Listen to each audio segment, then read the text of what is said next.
Hello,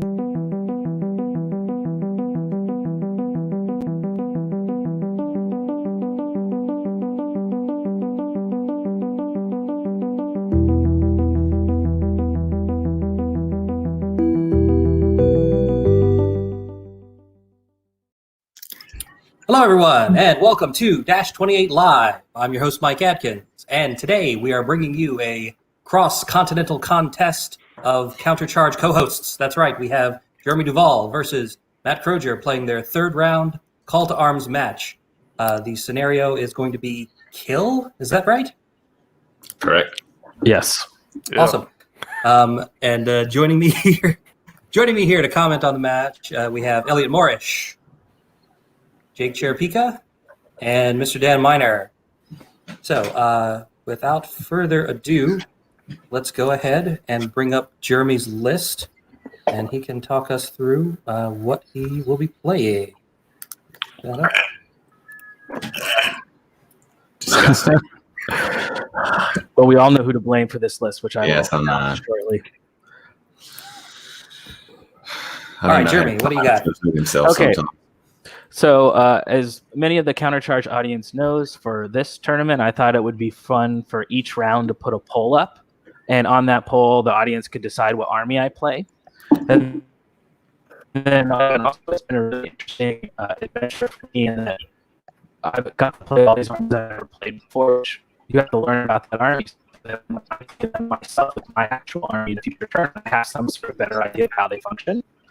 For round 3, the winner was... Hey, Jeremy, 1 second. You're sounding a bit odd right now.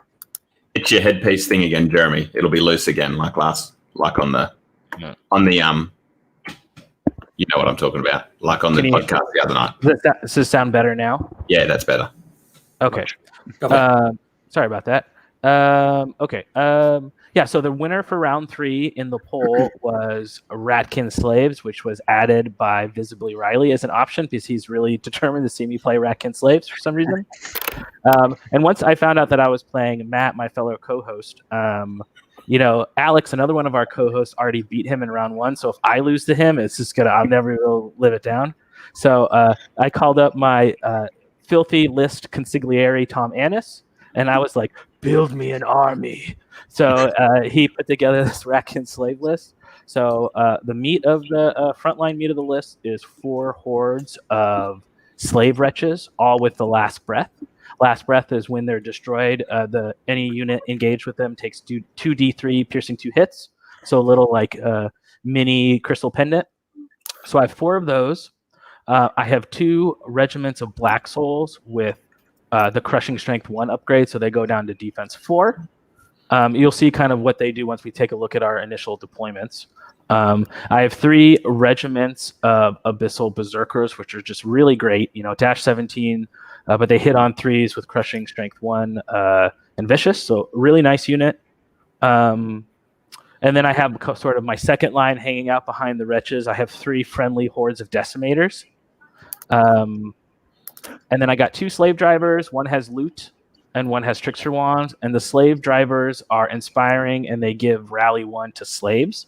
So they're there to kind of inspire and give my slave wretches a little extra nerve. And then I have an overmaster who's running around with the berserkers. And he has the infernal advance, which is the Strider aura. And that's the list. All right. Awesome. Thank you very much. I'm going to take that down now and then switch over to Matt's list. Is it cool if at points I just go off screen to throw up? Or Can I just say that list is the reason the internet should not be allowed to decide anything? It's a very hit and miss. Some days you get Bodie McBoatface, some days you get that. Right? We're finding out what Jeremy would be like if there's no sports scores. Mm-hmm. and it didn't take me 1,000 years to paint an army because I could never paint an army with this many models. Forwards. Yeah. All right, Matt. What do you got? All right. So my list was reasonably. I knew the Ratkin Slaves list would be bad. But when I actually saw it this morning, I didn't realize how bad. So all I knew was that I needed to do something toughish with high drops with a little bit of punch. So I've got 2 units of Free Dwarf Shield Breakers, both with Mastiffs, 4 regiments of ironclad, all with mastiffs, 2 troops of rangers. Where's the rest of my list? 3 units of Brock Riders, 1 with Strider, 1 with Pathfinder, and both of those units have throwing axes. Then another regiment with Brew of Sharpness, 2 regiments of Mastiffs that also have Mastiffs that throw their young at people. Free Dwarf Lord with Wings of the Honey Maze and their Iron Resolve aura. Packmaster munching on berries and with the Inspiring Talisman, and an ASB with the Loot of Insatiable Darkness. All right, great. And so I'd hoped I'd get near to, outdropping him, which I did, which I thought might be one of my only chances. Cool. All right, I'm going to bring up the table that you guys have set up now. So we're going to go through talking through deployment. So you guys are playing Kill, but it's the modified Northern Kings Kill, so there's still some objectives on the field, right? Mm-hmm. Yeah, so 6 pillage objectives, and each one is worth a victory point up to a maximum of 5 of bonus points at the end of the game. Okay. And is this one of the Epic Dwarf maps? Yep, it's Epic Dwarf map number 7. Number 7. Cool. Are you guys playing just the standard terrain heights, or did you do any weird ones? No, everything's pretty standard. Hills are height 3, forests are height 9, so nothing on a hill can see over a forest. Pretty much your standard, what you would expect. Okay. And are both of the impassables over here on the left side, the round one and the house? Okay, Yep. the impassables? Okay, or the blocking, whichever it is in this game. Okay, and then the rocks over here on the side, is this the field over on the right side? It must be. We hadn't really talked about it. Yeah, I think when we deployed, I had considered those rocks as like impassable. You bringing those up as as the 2 impassables on the left just made me realize that looks like 3. So we have to decide, what do you want to play that rock thing as? Well, I deployed it. I was also thought it was impassable. Okay, then let's play it as impassable, because Should we that's just do 3 impassables? Yeah, that's fine. Yeah. Because that's how I deployed, considering it was impassable. So we're good. Yeah. Yeah, the last game we did, they also were confused about the pile of rocks and thought it was impassable, so they just played with 3. So that's fine. Okay, so up here on the top of the screen are Jeremy's Redkin slaves, right? Do you want to walk us through your deployment starting from the furthest unit on the left? Sure. Okay. So on the left, I have my 3 regiments of Abyssal Berserkers, and behind the second one is the Overmaster with the Strider. So basically, I'm putting them in terrain, kind of hovering around a forest, hovering around an obstacle, right? Coming off that impassable building. Give me some cover from shooting. Maybe if he gets into me with those Brocks, just trying to give some options to protect them a little bit, and they can control like a flank. Hopefully, control that flank. So that's sort of that group's going to operate as like a combat group. And then as you work into the middle, you see basically the kind of middle chunk, the army is the 4 hordes in the front are my slave wretch hordes. Behind them are the 3 hordes of decimators. And then on the outer corners are my 2 regiments of black souls with the crushing strength. And then I have in between the leftmost and the right middle, and then on the other side are my 2 slave drivers. So essentially, each slave driver is giving the 2 hordes on either side the rally bonus. Okay. And there really isn't a lot of like finesse. I think the finesse in this list is choosing your target priority. But as far as movement, I'll give you a preview of my turn 1, which will be everything moves forward as far as possible. So. Sounds about right. Okay, thank you. And now, Matt, if you could walk us through the same, starting over here on the left. Yep, so on the left there, we've got the Brock Regiment with Sharpness. And then next to that, we've got the one with Makwars and the Throwing Mastiffs. Then we've got my 2 units of Rangers. Then my 2 units of Mastiffs with Mastiffs. Then we've got all 4 of the Ironclad. On the left, the characters, the ASB with the Loot. And on the right is the Packmaster with Munchberries and Inspiring. And then over on the right-hand side, we've got the 2 units of Shield Breakers with Mastiffs. We've got the King with wings and the IR aura, and we've got the Brock regiment with boots and throwing axes. All right. Awesome. Thanks so much for walking us through that. Best of luck, guys. We'll be watching from here and cheering for you both evenly. I promise. Nope. Have fun. We all know who the bad guy is in this, and that's Tom Annis. So that's right. that's what we know for sure. All right. So have fun, guys. Good luck, and we'll see you back here when you're done playing. Awesome. Thank Thanks. you. All right. So, Jake, you played a list that looks an awful lot like this at a couple. I of was matches. actually thinking that a lot. Yeah. I was like, I mean- you asked someone from Dojo to make you a terrible list, and they made this. Go figure. I mean, the noticeable difference is the Abyssal Berserkers give a lot more raw hitting power than the Aaron Chapman list that I faced in San Antonio. And so I think that could be a deciding factor. I mean, the biggest thing is going to be that Jeremy doesn't play an army that style. Obviously, I'm excited to see how the Shieldbreaker regiments do, because I'm on a podcast with Mike Rossi, who spent probably 2 episodes talking about how much he doesn't like them. So it'll be cool. They're a to see how really they good do. unit, but it's a tricky situation for them here. I'm not sure you're going to get the best out of them. Yeah. One thing I do notice, Jeremy's deployed, if I'm not mistaken, his slave drivers in between those hordes in sight, which is a bit of an odd choice because they can get pulled off pretty quickly by throwing mastiffs. I mean, there's hills blocking line of sight right now, but yeah, I was going to say when I looked at the list that it's a shame because there's no good targets for the mastiffs, but then he's put the 2 good targets right up front and center.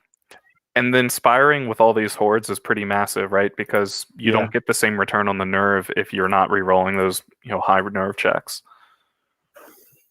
But interestingly, he's put the Overmaster behind the Abyssals, who's defense 6 and a little bit punchier. Like, I think he wants them there for the Strider more than anything else, isn't it, for the trees? For sure. But he's, of the characters in it, he's the one that you could put like in shooting, and it'd be like, all right, shoot him if you want. He's in cover in defense 6. So it looks like they've rolled for first turn, and Jeremy has chosen to go second. In kill. Interesting. In kill. Yeah, interesting. The objectives really don't matter much except for extra bonus points. It doesn't really. It's really interesting. Yeah. So what do we think about this is the second time that someone has accidentally misinterpreted one of the pieces of terrain as being impassable, and that basically shuts off both flanks on this table. Do we think that's going to give Jeremy much of an advantage? Because doesn't his army kind of want to be a little more compact? I'm not sure, because it does give him a nice hiding spot for the dwarves there. And it does force those elementals, right? Because if it comes down to a grind, the dwarves win it. Oh, they're not elementals; they're ironclad. Oh, you're right. My bad. Yeah. I just see boxy regiments. Like, those are elementals. Right. Not actually Alex's list. There's another type of way to play dwarves. It's going to be a tricky one actually being boxed in, because you're going to be getting cover more often from the or not being able to see full stop. I mean, if it was me playing this, I would be tempted to avoid the slaves completely. Keep them alive as long as possible because they're a perfect screen for you. Mm-hmm. He's left little channels, but those channels are quite narrow, and it wouldn't be that hard to avoid them. And effectively, you're taking a huge shooting horde out of the game every time you avoid one. And also, there's no point really engaging the slaves because they're worth 130 points in kill. Right. The tough thing though is the hordes of decimators are so valuable that it's tempting, I think, to try to pop a slave and get behind. But I agree, hit the other stuff first.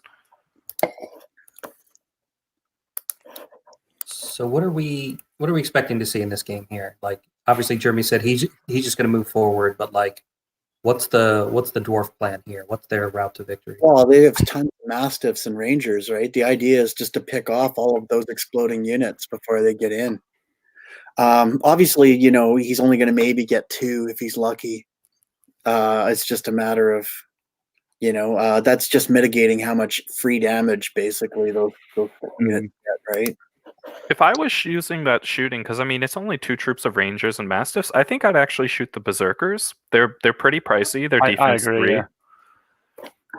You know, yeah, and like that's a almost perfect target to shoot with. I mean, they're gonna die almost as easy damage wise as the slaves, right? And They're defense 3, right? So yeah, 2s, and then with the Mastiff aura giving vicious, that's pretty much automatic. and I know Jeremy has that woods that I think he's trying to anchor in and take advantage of that Strider, but I mean, throwing Mastiffs just hit on 4s. Yeah. Good point. Yeah, there's no cover bonus for him parking them there, which is probably partially what he was thinking. But they're pretty quick though, right? They got wild charge D3. Yeah, I mean for dwarves on foot, they're fairly fast. They're move 5. Yeah. But I mean that means that you've got an effective charge range of 13 inches. You know, it's going to outrange the other dwarves, but that's about it, right? Yeah, it's really these Brocks on the hill with Caterpillar Potion that he's probably really worried about. Probably hoping to hinder their first charge if they try to come in against the Berserkers. I'm not quite certain what the dwarf strategy is. I have to confess that wrapping my head around a non-Alex style dwarf list always sort of throws me off, just because I'm so used to playing against Alex or around Alex. But with the Abyssal dwarves, I mean, the Berserkers are an interesting choice, but I almost think some speed would have been really useful, even though the Berserkers can put out damage, because he's got the slave lines to move forward, and then those decimators just to put out damage, right? And the whole purpose of the slaves is to keep the decimators safe. In kill especially, like they're literally give them up to keep shooting, right? And some speed would really keep you back some, which is what you want with those decimators, but I don't think the Berserkers have that same threat. I'm guessing when Tom designed this, I think he thought the Berserkers would be interspersed with the slaves along with the decimators, so that you've only got one target you can possibly engage. Because at the minute you can make a choice between, do you engage all those hordes or do you engage the Berserkers? That's a good point. If you put them all into one, you've no choice but to go into the slaves, and then you're getting shot and charged and everything all at once. Right. Whereas now at the minute you've got a choice between the two. And if you manage to pop a Berserker on the end there, now you're in the flank of his whole army. Yeah. So we had some shooting, I believe from the Rangers on the hill, we saw some shooting into the Black Souls in the back there, and a few wounds. That's an interesting choice. But again, defense 4. Yeah, I mean, if you're going to put damage. Yeah, I mean, Black Souls he's got a better chance of popping them with some light shooting than any of the units in cover or the hordes or the decimators. I think I would have been tempted, and maybe this is just because my playstyle with those troops, he could have popped one of that slave drivers, like put some damage on it. I don't think it would have popped in one go, but he's got at least line of sight from one into the other. I think both into the slave driver in the center there.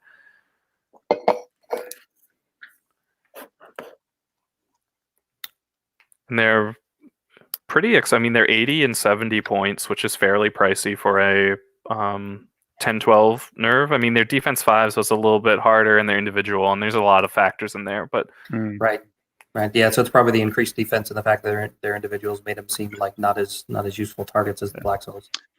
He has now hidden his slave driver behind the slaves. There we go. So, Elliot, you recently published some stats about the results of the first couple rounds of Call to Arms in a blog post. Was there anything like particularly interesting in there that surprised you that you weren't expecting? Yeah, the amount of Ratkin slaves. There's loads of them.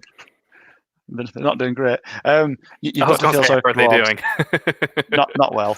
There's lots of them, but they're not doing well. You've got to feel sorry for dwarves. I think when you combine dwarves and free dwarves together, they have the lowest kill percentage by quite a way. And then undead are absolutely romping ahead with everything, unsurprisingly. So it makes sense though, right? Because dwarves, are reactionary. They don't tend to be very aggressive and going out and getting kills, right? No, but it's interesting because the scenarios so far have been dominate and pillage, and you would kind of imagine they might be quite strong scenarios for dwarves. Yeah, dominate should be pretty good for them. And they've not been doing great at all. And there's been quite a few games with them. Round one I thought it might have been a fluke, but then round two there was a lot of games with them. I think people were trying to prove a point, and still not many wins. Do you think some of that might be an attempt in third to take something other than the tried and true dwarf tactics and leading to like generals making mistakes? I mean, I go back to, again, my podcast, Unplugged Radio. One of our hosts, Mike Rossi, was pretty disappointed with his master showing, and he had done really well the year before, but he took a drastically different, list because he was like, third, let me take the new toys. And even if it was a solid list, he didn't know how to pilot it the same. Yeah, I think so. I mean, across the board in third, infantry got better by a long way, but everyone's infantry got better, and dwarves didn't necessarily get more better, if that makes sense. So yeah, theirs was already solid, but now everybody else's has come up to meet it. People have caught up with them, right? Yeah, and that speed is a serious issue. I've played quite a few games recently with free dwarves, and they're a lot of fun. But you just find yourself, that 8-inch charge range is very slow. And then they're getting hit and they're not particularly good at hitting back compared to a lot of other things. And correct me if I'm forgetting an obvious one, but like dwarves don't have any great cheap screening chaff to throw in front of their party infantry regiments or anything. No, they've got the Mastiffs. Right, it's just the Mastiffs. Which are the Mastiffs are excellent with the upgrade for shooting, which I think is really good. And actually, things like troops are quite a nice. Troops of shield breakers or ironclad are nice to put with them, but again, they're slow. Right. They lack anything fast or they lack anything fearless. So you've got that real issue of getting wavered in front of you.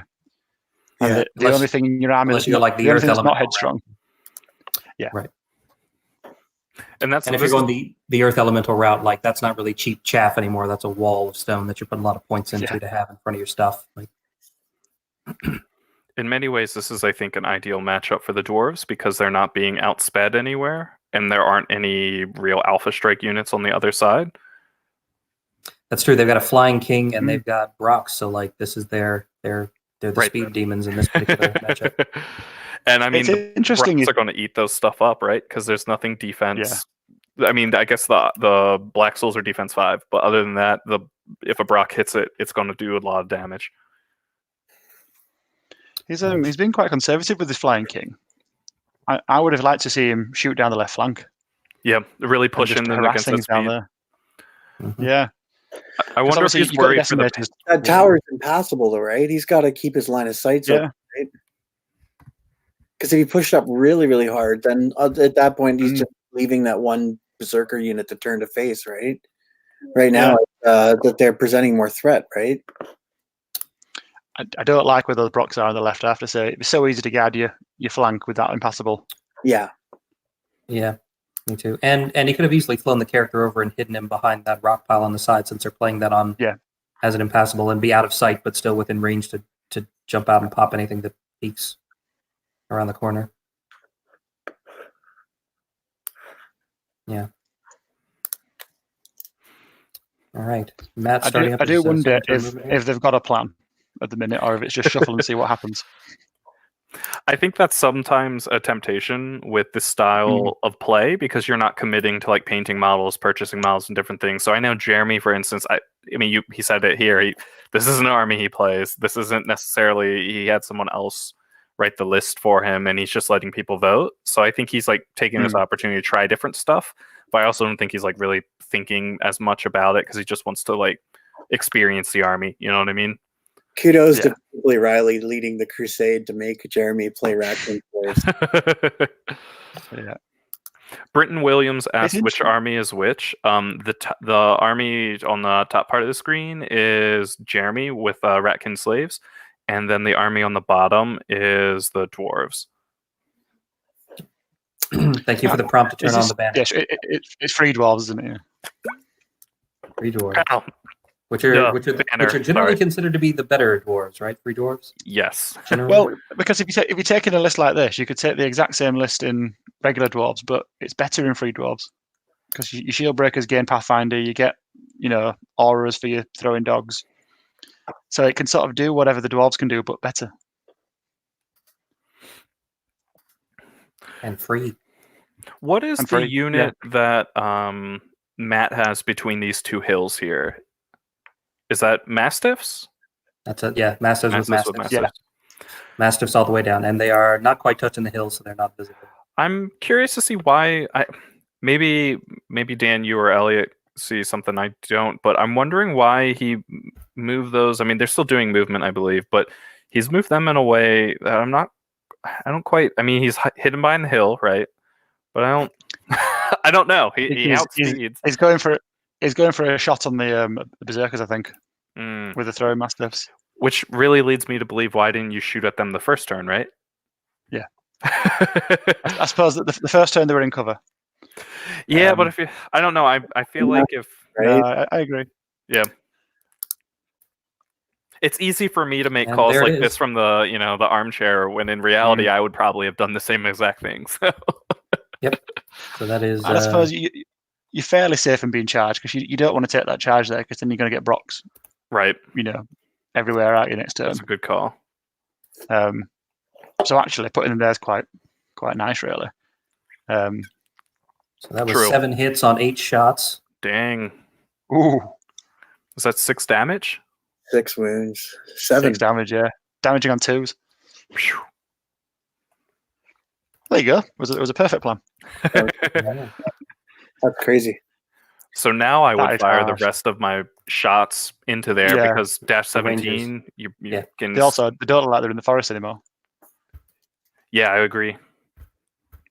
Yeah, no. Wait, is he shooting at the Black Souls again, or? Yeah, I think he is. Huh. Yeah, I agree with you. He should really be trying to polish off that berserker unit, because that 7 wounds on 8 shooting attacks is really good. I would try to capitalize on. Unless he's trying to bait him out.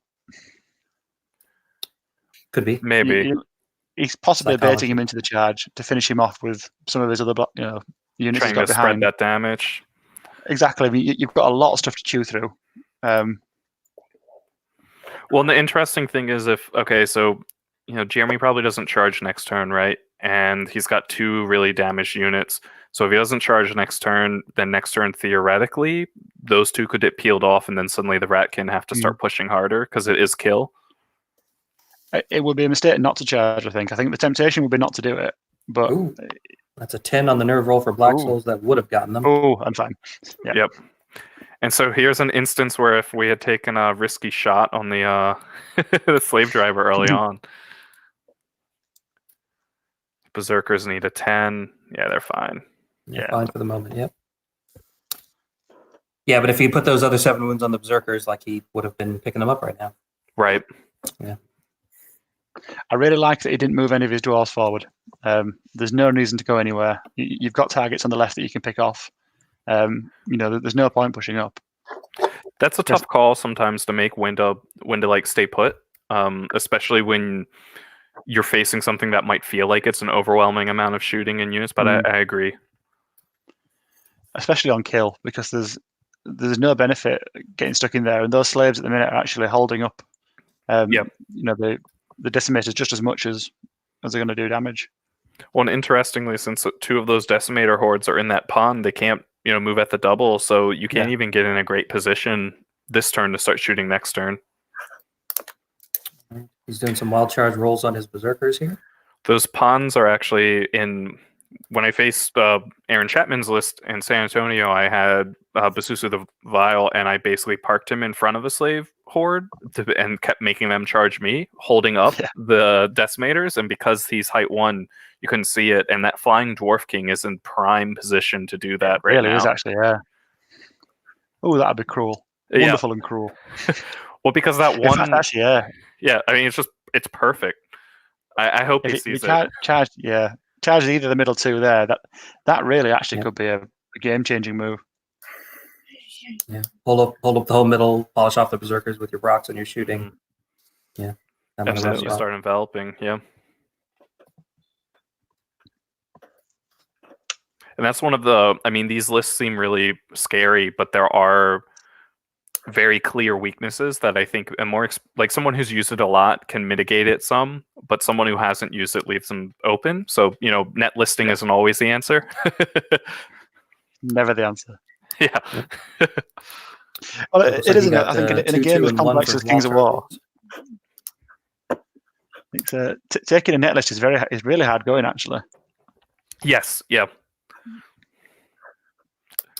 Yeah, that's actually one of the reasons why when I do these, I try to find a variety of players, and when I name the stream, I don't say what army they're playing. I say who the players are, because a lot of battle reports focus on the armies, but in a game like this, like the person piloting the list is more important than the list of the army or whatever. So like part of what we're doing here is trying to highlight.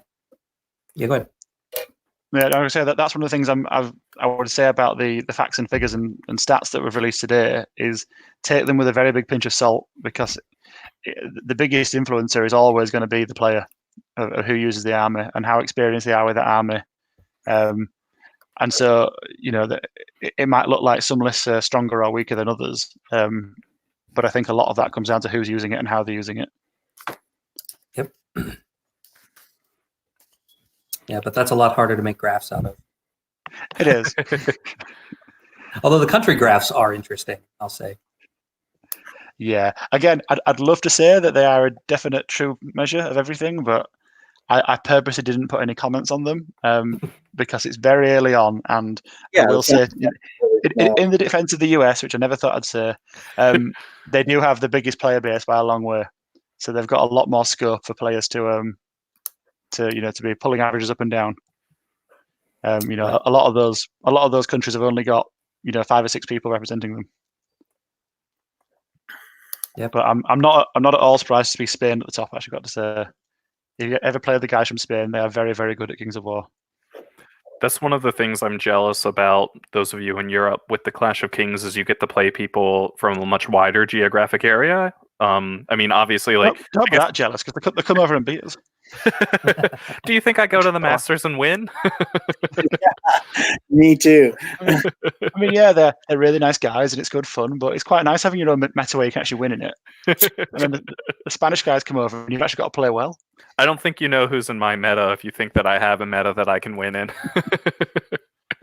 But there is something to be said for the whole like big fish in a small pond kind of vibe. Like it, yes, you feel good about yourself. You have your own celebrities, you have your own pecking order, all that kind of thing. Yeah, makes for a nice community feel. But then people have to go and run massive 140-person international tournaments like that, and we find out who's really good at this game. And spoil it. Yeah. Well, it's quite nice to see that Tom Robinson can beat everybody up and not just us. But... That is true. So I'm wondering what he's going to do here. I mean, he's moved this, the center/right slaves down, keeping them, it looks like, just out of charge range of those dwarves, pretty obviously so. The Brocks on the right side could get in, but then they get shot probably. Definitely, yeah. Yeah. It depends. Is this little white guy, like I can't quite tell what it is, but on the right side of the screen, is that the Dwarf King with wings, or no? I think that's an object I'm looking at. So that's the Dwarf King with wings. Okay, cool. Yeah, they're using the tombstone things as objectives. Yeah, the king's over here. Gotcha. And his packmaster with the berries. Okay. Is over here. All right. So what if we see here, I think Jeremy's left flank, I mean, there's a lot of damage getting put down on it, and there aren't clear ways to end it. So I think that's a little bit of a bad position right now for Jeremy. And it's because he's in terrain, he can't march out of it, right? So he doesn't have the same ability to push forward, but he really can't. On the right side, I think we're sort of seeing the inverse. Jeremy's hoping to really use those hordes to force his weight around a little bit. This would be a great chance for some multi-charges from dwarves. And it looks like he just took that charge that you were mentioning there, Elliot. Yep. Yeah, straight across there. It's there, really, right? I mean, it was the right one to do with the slaves rather than the berserkers. Oh, yeah, for sure. Because now you've got to deal with those slaves, because otherwise they're going to be flanking your dwarf regiments. Yes, I mean, he's got plenty to deal with it, but then obviously you're getting berserkered next turn. The question for me here is: would you bother charging with your dwarves, or do you just sit back and shoot, Right. and then make the slaves charge you? Because I mean, 2 of them are going to be hindered over the walls, so hitting on 6s. I think I probably not charge maybe that 1 dwarf regiment in the middle to hit on the right side, and then the other one to hit the. So yeah, the leftmost dwarf charge the slaves that charge forward, and then the dwarf regiment to the right of it lock in. I think he stayed just out, but you can move forward to lock in the other slave unit because slaves hit on 5s, right? Yeah. So 25 attacks on 5. Starts hitting a grind. The dwarves probably love that, and then it leaves you free to keep shooting down the dwarves on that left side. The issue is, though, as soon as those slaves are gone, the decimators are opened up. I mean, I'd even be tempted not to shoot and not to charge. Just leave them there, keep blocking on sight. Just back up. Do nothing and back up. Get further away from the decimators, and then shuffle those berserkers around more to the flank. So when you do need to open them up, they can finally charge. That's a good point. Or, like you say, fly the Dwarf King in. Yep. In front of one of them, into the middle one, and just be a pain in the ass. Yeah. I mean, I think from this perspective, the Dwarf King charging in now could be really, really, really good for the dwarves, but we'll see if he sees it, because I think obviously he doesn't want to give that piece up early, because if he moves it incorrectly, a pivot and a shoot from those hordes could pull him off, especially at defense 5. Yeah.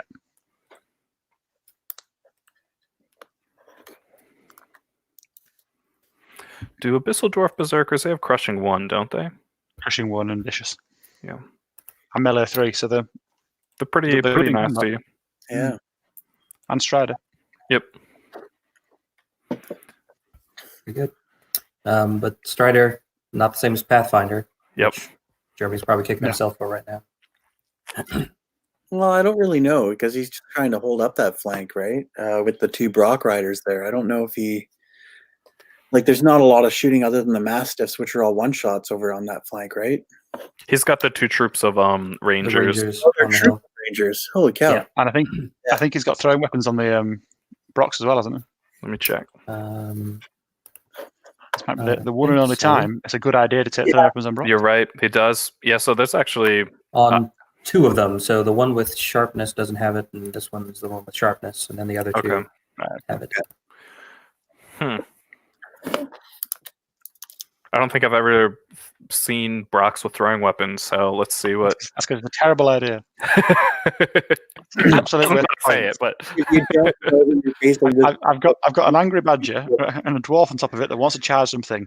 Let's give it a shooting attack. It's just a waste of points.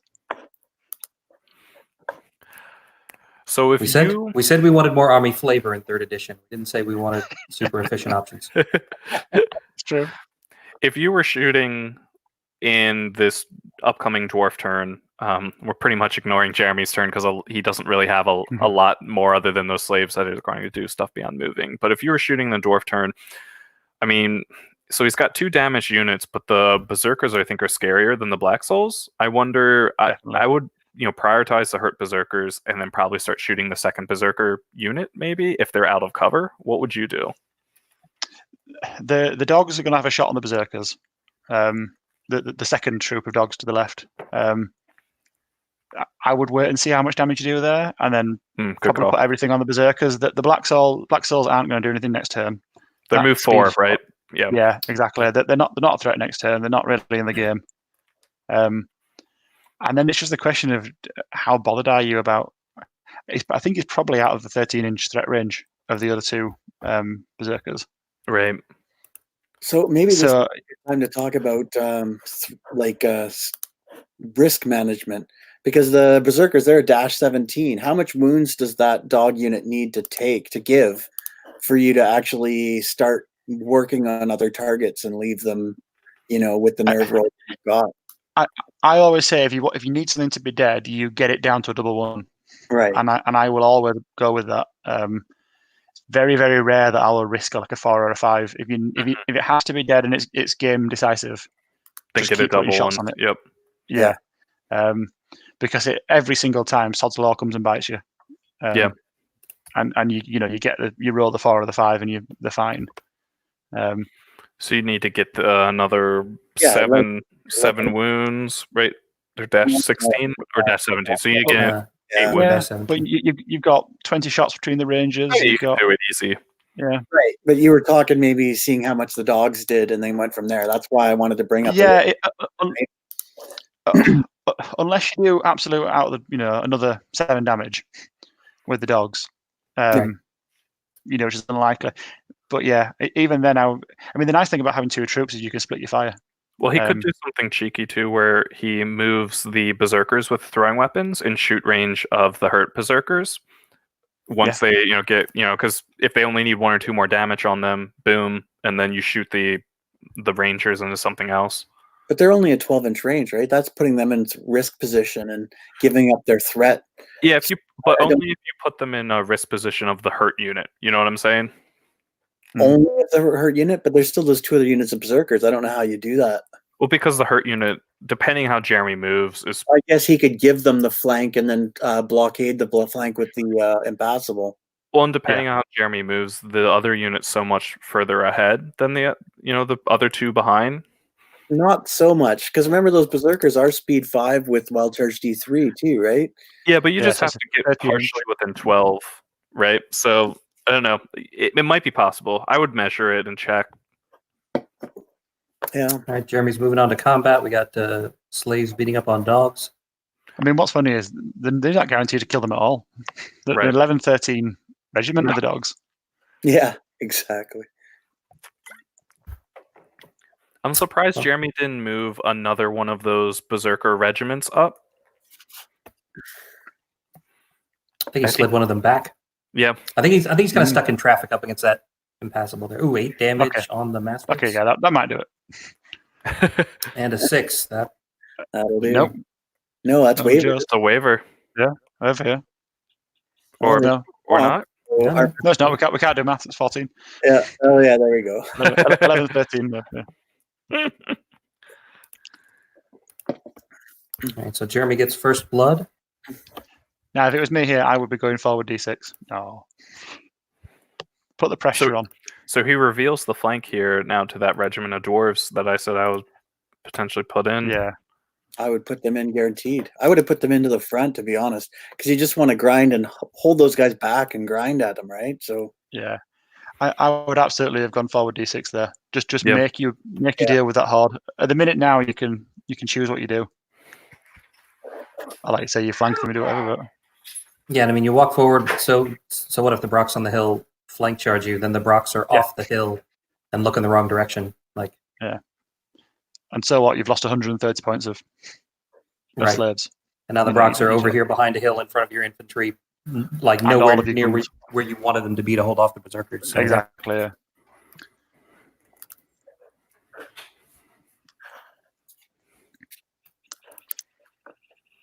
All right, they are playing kill. Just to remind everybody here at home, so that was 80 points to Jeremy, and they're playing modified Northern King scoring, which attempts to make kill interesting by having objectives for bonus points deployed on the table. What do you think?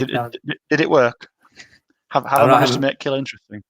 I haven't played mine yet, so we'll see. Yeah. I mean, I'm going to fully admit I actually didn't check my scheduling very well. I'm actually playing a game right now. My Call to Arms game. Extra commentary while playing your own game. well, thanks for stopping by, Dan. I think it's very interesting because it changes the way people actually move during the game, where kill can sometimes end up being like a static sit back to conserve points. Yeah, and then maybe it's just because I'm bad and I've got 2 losses and I'm playing against another guy who's got 2 losses. Maybe we're doing it wrong. Maybe we shouldn't be caring about those tournament points until we've got the game locked down. But it's definitely made a little bit of a difference to the way things have kind of moved and played out around the battlefield.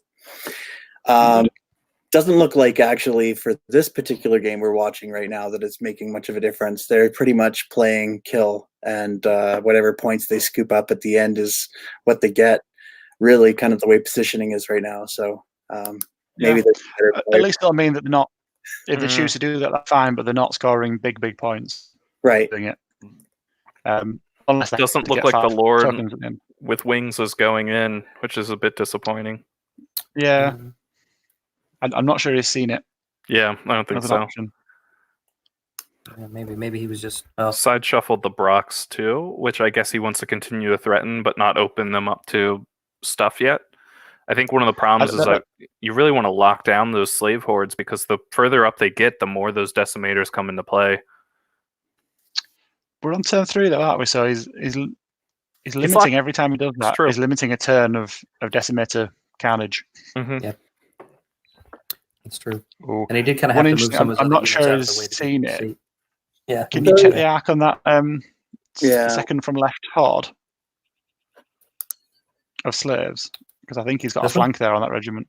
The next one. Yeah, that one. Yeah, he's got a flank on that regiment. Yeah. Mm-hmm. Does he have line of sight though? He might need to get this regiment out of the way to be able to see them. Oh no, sorry. I mean the horde has got a flank on the regiment. Oh, the horde's got Yeah. a flank on the regiment. Oh, so it does. Yeah, Which is nice. I would take that all and day. it gets it out of the way. Your decimators can then move up and start shooting. Yeah. And the way that wall is positioned in front of them, I'm not Yeah. sure whether they would nick that wall or not. I guess they probably would. So it would be. Possibly. Well, they're But to be gonna honest, end up in the it doesn't woods matter at anyway. that point. You're out of the way. That's the important Yeah, thing. that's true. And then the other the decimator unit behind him can get just on the hill, start taking advantage of some of that height, start seeing over stuff. Yep. To Backing up answer with your the dwarves question, here. Brinton, I don't think the Lord could have seen anyone to charge, but I would have moved stuff so he could. Yeah. Because I think it'd have been worth it to do. You could have also moved him rather than charging. I mean, I would have probably just flown him right in front of the slave horde and said, "Charge me." Yeah, like take a little bit of damage. The decimators can't see you because you're height 1, and they're not going to break you. And boom, you're good.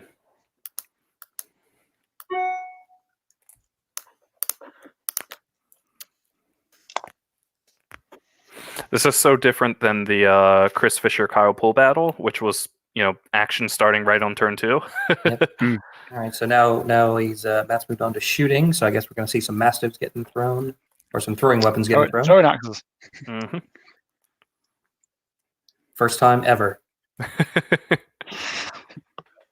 Rocks thrown. Because this is the turn, of course, you could unload, all 4 or even 5 dogs into one horde. But I still don't think you do it, because then you're punching a big gap in your where the decimators can shoot through. Right, you just open up your line of sights, right? Yeah. I would just spread damage out across all of them. Yeah, might as well make him shoot over cover, right? Rather than getting the shots. And at the minute, because he's got those 2 channels, he can't put all 3 hordes onto one target. Right. He's picking one at a time. Whereas as soon as you take one horde, you've just got a massive gap, and you can shoot everything into one regiment and kill a regiment a turn.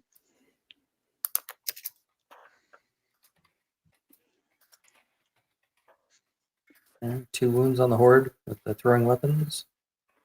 And now he's moving on to his regiments. I'm guessing he's going to throw mastiffs at the same target. Given how he moved them. No, Just for the Steve, sake I'm of not calling them doll.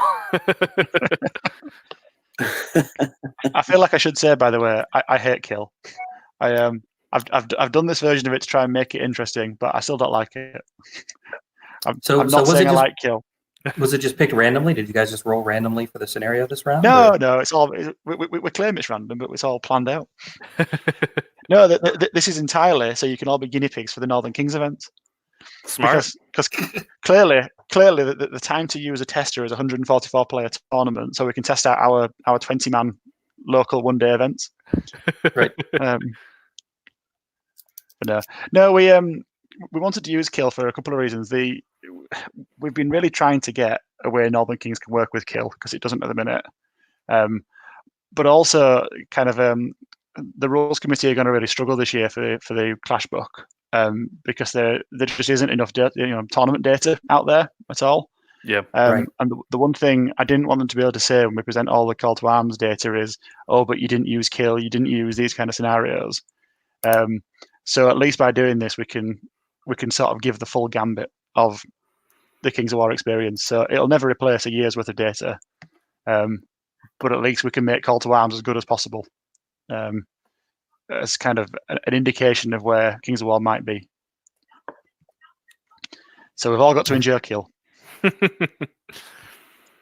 And it's interesting because it's round 3, and the way Swiss pairing is supposed to work, by the time you get to round 3, you're supposed to have roughly equivalent skilled players playing each other.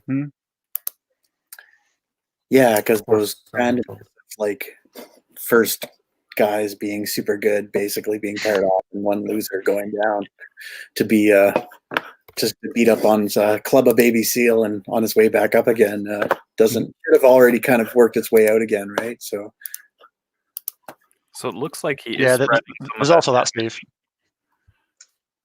like you had mentioned, Elliot, that you were saying was the right move. He's not popping on I think one. it's a really good idea. Yeah. Because you don't gain anything from killing them at this stage. If you can put a lot of damage on them, they'll definitely die during the game. And unlike a regular Ratkin list, there's no ability to like pull those wounds off onto something else or anything like that. Exactly, yeah. There's no radiance of life and drain life on your own stuff, and it's not on the other. So Right. So you basically want to just not engage them and then kill them all on turn 6. well, there's no benefit in killing them now, and there's a massive downside to it. Mm-hmm. Right. You've plenty of time. Put a bit of damage on them. Just be annoying. Yep. Just Also, get them to Steve, the point where like one more turn of completely shooting can kill them all, and then just Right. Or just charge. Yep. or just charge at that point. Yeah. Yeah. Well, because I mean, like you were saying, Elliot, once it's turn 3, and if Jeremy doesn't start shooting till turn 4 or 5, it's too late to really earn back those points. Right. I guess Jeremy did decide to go last, so maybe he was thinking that it might take till the end of the game for some of those hordes to go away, and then he'll at least get the last shot on everything. That's the good point. Yeah. It's true. it's possible, yeah. Perhaps Assuming some that he's method not, to his assuming that he's not disrupted. right. Assuming the king doesn't say screw it, I'm just going to go over there and punch a decimator horde so it doesn't shoot this turn. Yeah. It wouldn't be a bad idea in the last So we've turn got too. the Mastiffs going into the hurt. Looks like they didn't do much, or did they get undid? I can't tell. No, he shot with the Mastiffs. He only did a couple of wounds. 3 damage. Because they run 7, and now they're up to 10. You're right. And now he's shooting the Rangers into the Black Souls instead of finishing off the He's a gambler. Yeah. Berserkers. Yeah. Especially when you consider he could shoot those berserkers on the left side that have no cover, right? Right. So he's using the throwing weapons. Yeah. But Let's see what I would they have done do. all this first. Yeah. What's the Two two more wounds? Yeah. I mean, that It's up puts to them 5. in a Twice. decent danger zone, but On 6s? Just shoot them with the ranger troop. There you go. there we go. Yeah. Do it the other way Oh, around. no. Oh, no. Why do it to yourself? Gotta be a We've squeaky bum time roll. I mean, the Black Souls do have crushing 1, but those berserkers are way scarier. Yeah, but they're speed, right, speed 8. they're not going Pretty anywhere. far, they're not. All right. Well, maybe Yeah, he'll you're get lucky probably and gonna take both get of them out with good nerve rolls. Well, We'll that's it. see. He might, but All right. Let's see. But We're they're all starting with inspired this. and- It's one of those things though where you're risking it for very little actual reason, right? for no gain at all. Yeah. Yeah, and that was the only thing that could charge. So why not get rid of it and buy Right, yourself for shooting, right? Yeah. And then you're going to have the exact same situation as he had this turn, where he's got to shuffle everything out, stuck in traffic. Yep. So he's got 12 wounds on the Black Souls, and he rolls a 4. A 5, so that kills 5. them. Takes off some Black Souls. Okay. And that is, 15 they wounds. are 30. 115, so I mean, that's still pretty cheap. So he needs a 5 here. Ooh, Ooh. just. Whew. So he has killed them Yeah. both. So the gambler pays off there. So Yeah. this risk management we talked about, right? It's times Yeah. it pays off, but those wonderful like 25% of the time it doesn't pay off. So one of 4 games, put yourself in a real rough spot by not forcing the hand there. Exactly, and there was no reason not to take the safe shot there. Yeah. Yeah. You're at no threat at all from the Black Souls. So here's Jeremy really, I think, should have pushed one of those berserker units up because they could have been in a threatening position this turn. But because he backed up and played defensively, they're just not in a great spot, and they're just going to keep getting shot, right? Yeah. Can we check the charge range of those? Are they in range of Yeah. the rangers? I Which was ones? wondering that. Of the berserkers? The these guys berserkers back by there? the tower. So they're not. Yeah. And the left ones are out there. Now he probably doesn't take that with the left ones right now, but he could have moved that center unit forward, right? Had it in charge range, and that left one in charge range of the Rangers. I mean, it's easy to say in hindsight this was the better choice, but I just think, when you're on the back foot like this and you're facing higher speed, there's backup like this is just delaying, right? Especially when you're getting shot up. I mean, I think to be honest, a flank of all berserkers was a mistake to start out with. I'd agree. Because it's just giving you, as I said, it's giving you an option to charge now. It's something you can pick off that isn't that wall of evil doom. And it's the perfect thing for these Rangers to shoot, right? Because they're wounding on threes, and they're killing expensive units for that. Because they're 165 points for a regiment, which with this style of Ratkin slaves, that's expensive. It's the second most expensive thing in the list, right after the decimators.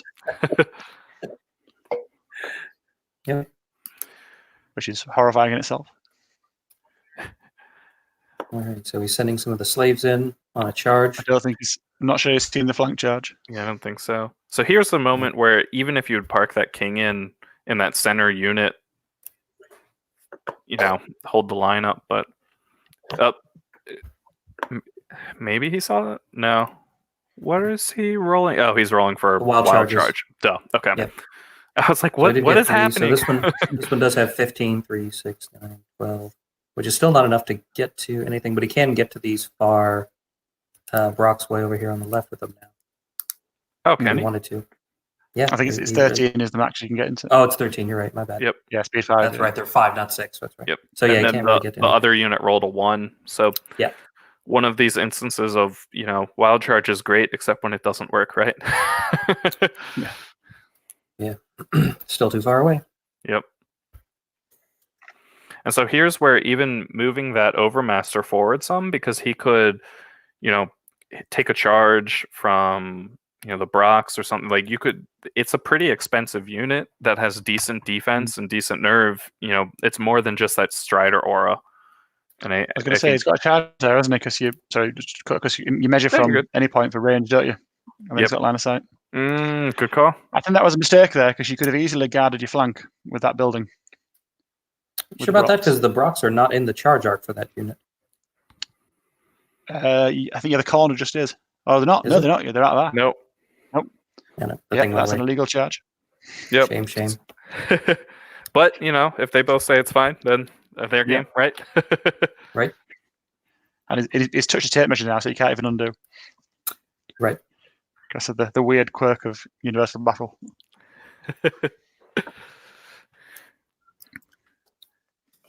Interesting. So there's no chance of those Brocks. Huh.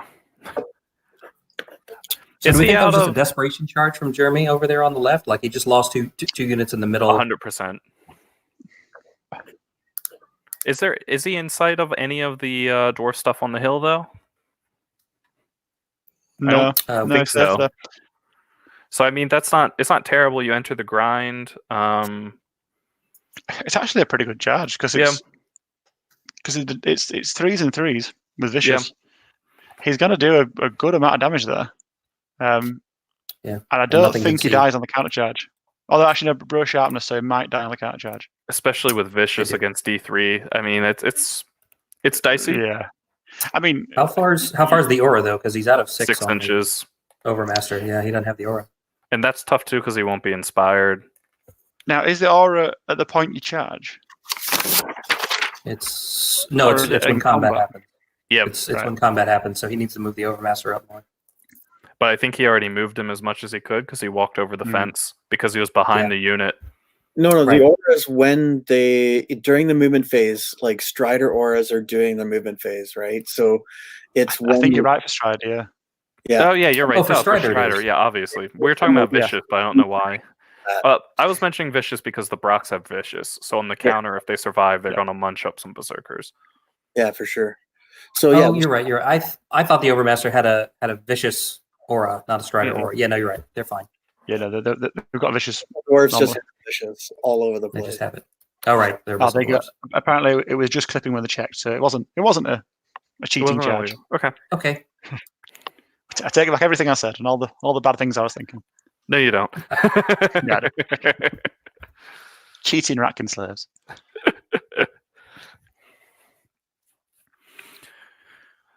So we've got some pretty big moves coming out from the Ratkin here. I think part of this is Jeremy feeling the heat from losing 2 units in 1 turn of shooting, other units starting to show damage, so he's really feeling the pressure to make stuff happen. And I think he's Yeah, also looks like realizing he's not getting the investment return right now on those decimators. Yeah, so they needed Yeah, to push. definitely. I'm surprised they didn't push last turn, but I guess that's he wanted to keep his line with that one lake kind of holding him back, right? Right. And I guess he either decided not to or didn't see the flank charge he had on that resume. Yeah. To be honest, what he's done there achieves the same result. It opens his lines up, he can start shooting. Sure. Yeah, and now certainly like this unit can step up on the hill and shoot at just about anything they want. So who do you shoot with those decimators? Anyway, you can get multiple decimators on one target, I think. So probably one of the- those center. The middle one. Unless you can get on the hill and shoot over the top at the Brox. At the Brox, yeah, the depending Brox on the would be a really range. good target. I'm not sure he can do it with his little legs. Yeah. What's the range on that's- decimators? Is it 12? 12. or 12 inch. further? Yeah. Okay. Yeah, so they're going for the center. Nope. Yeah. Undo.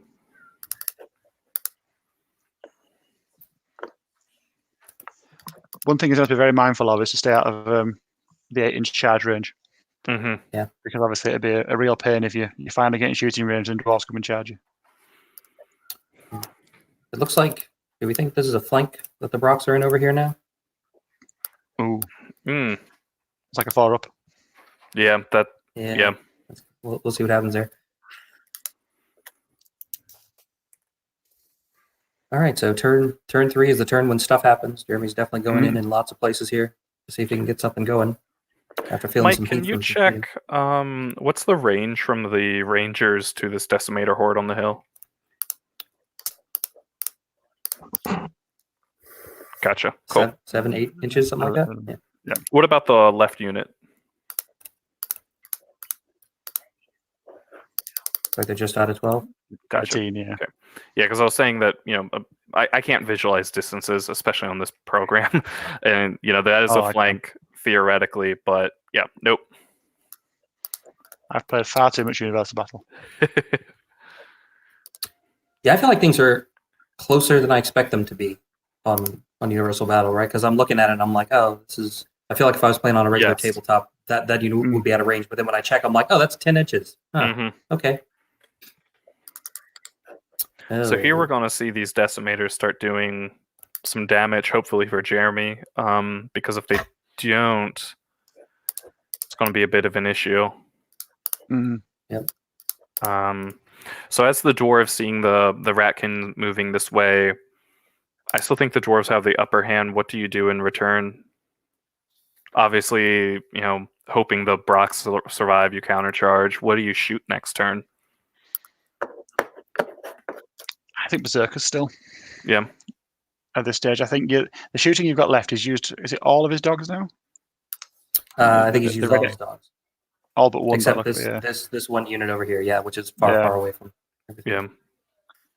I mean, the 21, 23 are the decimator hordes, and defense 4. That's a lot of nerve to be shooting at with ranger troops.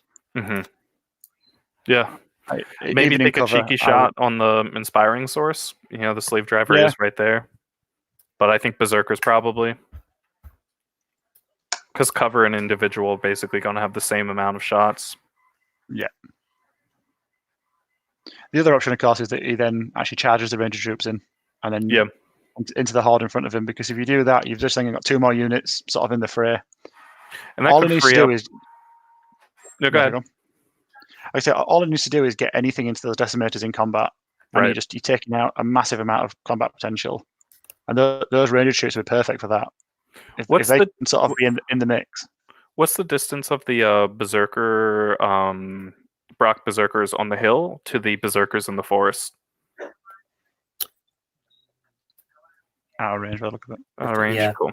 I So think that's why it ranges. backed up. Gotcha. Because if Yeah. you charge those ranger troops and open that charge up, that'd be really nice. I mean, even if you don't break the berserkers, they're out of sight, unless if you pivot. So yeah, he's really having trouble figuring out what to do with his third decimator horde here. He's got clear shots to either of these So here's regiments maybe where you move while forward staying out of their to charge the range. center, right? Yeah. This is where you find out that speed 4 is very, very slow. Yes. hmm Soon you He start might- pivoting and trying He to might be get. trying to angle them so he can shoot at the rock riders. Maybe I don't think he's going to be able I to think make them, so, but no. to be able to They'll see struggle get around to the point. this horde to see the ones in the middle that he's going to shoot the other two at. And honestly, I think I probably want to kill those center dwarfs because the Brocks aren't in a position to hit things that are important for another turn or two. Yeah. Sure. Yeah, they got to get through the slaves first. Right. Whereas those dwarves in the center, like they can just rush the decimators. Dwarf rush, right? Not very fast, but yeah. Trundle. Yeah. All right, so now all of the slave orc units, no, I'm sorry, not slave orcs, wretches or whatever they're called now, have gotten up and have engaged your troops, and your king with wings is still sitting back here doing nothing. Yep. What do you do with him next turn? Because the kind of obvious roadblock for the big chaff hordes is not something he can really do anymore. Like, do you go smack some decimators to I shut think off shooting? jump over, maybe jump behind that decimator unit that's pivoted to face the center, because then unless if it completely about faces, it can't shoot you, and it protects you from getting shot from the other ones in the center.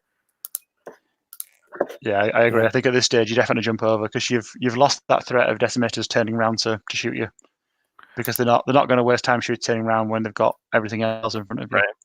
Yeah, and they've already wasted 3 rounds getting in position. Exactly, and I think looking where he is there, I think he can jump right over the top into the middle of those 3, and then pick his target next turn. Yep.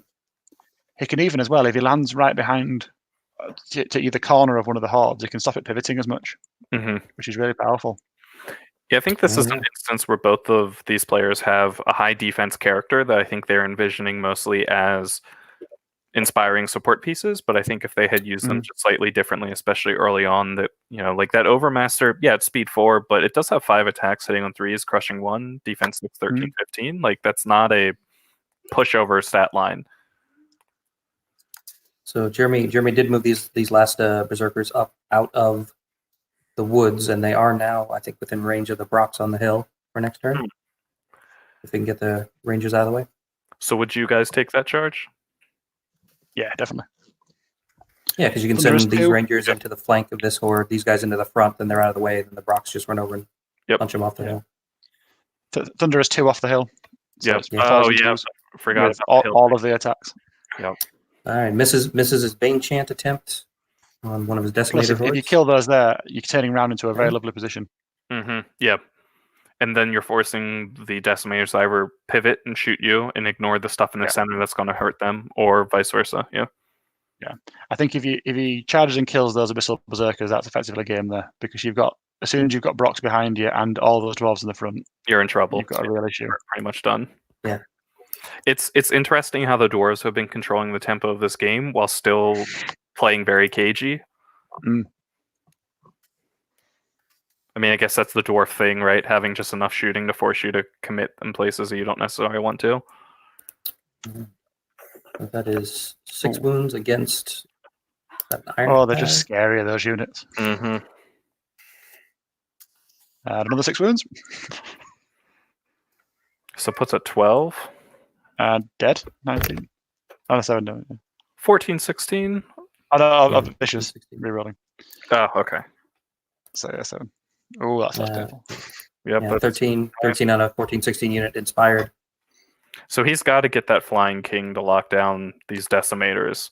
Jump over the back. Is the king in range of the one on the hill? I guess not. Good question. There, but... 6, 9, 12, 15, no, 18. No, not quite. That would be cool. Ooh, it's alive. Oh, no, it's dead. Can't do maths again. Math, not our strong point. No. All right. That was an ironclad regiment for Germany. That's 125 points. But that just shows you how scary this list is. The second it could get a shot off, it just deleted a regiment. Mm-hmm. Right. Sort of emphasizes, I think, the way to face this is exactly what you were saying, Elliot. Just slow those slaves down because, even if you give up 2 units to do that, it's not a big deal. Yeah. Can you stop cackling in the background? I'm sorry. I couldn't actually hear her. She's fine. I was bothering you, Jake. All right, moving on to combats here. That's 5 damage on the yeah, Five so damage they on the should be procs. fine. Yeah, they'll be I golden. feel it's 18 of the arrow. This. Yeah, Fearless 18. And on the counter, those berserkers are in some trouble. Yeah. Especially with that being sharpness. I keep forgetting that unit has sharpness. That's Yeah, Yeah. I really should do it. Wretches on Only 4 damage. Mastiffs These only do might 4. hold. 12. They do hold this time. Waver. It did maths this time.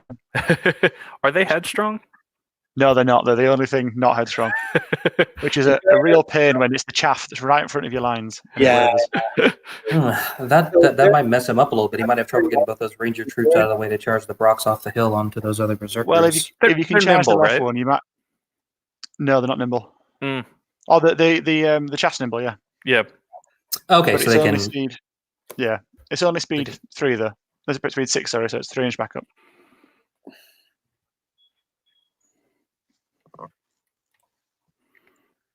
Is there enough space to make a gap for that Brock unit on the hill to charge down onto berserkers? I think so, yeah. Because if you charge the left troop into the flank, and then even if you just sidestep the right troop, Exactly. Then they can get there. yeah, then they'll easily make it in. I think that's all bad for that unit. Yeah. If I were Matt, I would have liked to have been able to charge both the ranger troops into that horde. But if the chaff is wavered and he can't get this closer unit in, then Right. He might be able to make it. With last breath, the last thing you want to do is get a lot of units into those units because that really makes it really get its points back, right? So yeah, that's a good point. That's a good point. You want to put as little force as possible to break those units. Yep. All right, Jeremy, rolling through combats here, doing a few wounds here and there, but not breaking anything else yet. Yeah, not terribly shocking with the wretches, right? Yeah. So in this particular case, would warrior regiments be better? They'd create better gaps and lanes for fire. Nerve is maybe a little bit less, but points about the same. Last breath is about the same. It's interesting. I like the list actually. I think it was deployed wrong. I think the hordes were fine if you had the berserkers as a second wave coming as well. Yeah.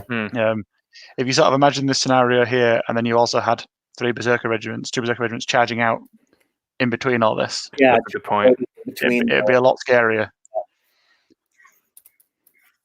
So you have a wall of hordes, and then interspersed berserkers and decimators. If you intersperse, I don't think the Overmaster with Strider is worth taking. That's the only thing I'd probably switch then. Yeah, true. Although in this particular board, Strider actually doesn't make a lot of difference except for where it was deployed anyways. So does it really matter if the other units don't have Strider? True, but I think for 125 points, I don't know. I think you could get something else. I don't quite know what's actually in the Ratkin slave list, if I'm being honest. Yes. Not much else in this. All right, so moving on to top of turn 4. Matt, the dwarves seem to be in a pretty decent position at the moment, don't you guys think? Yeah.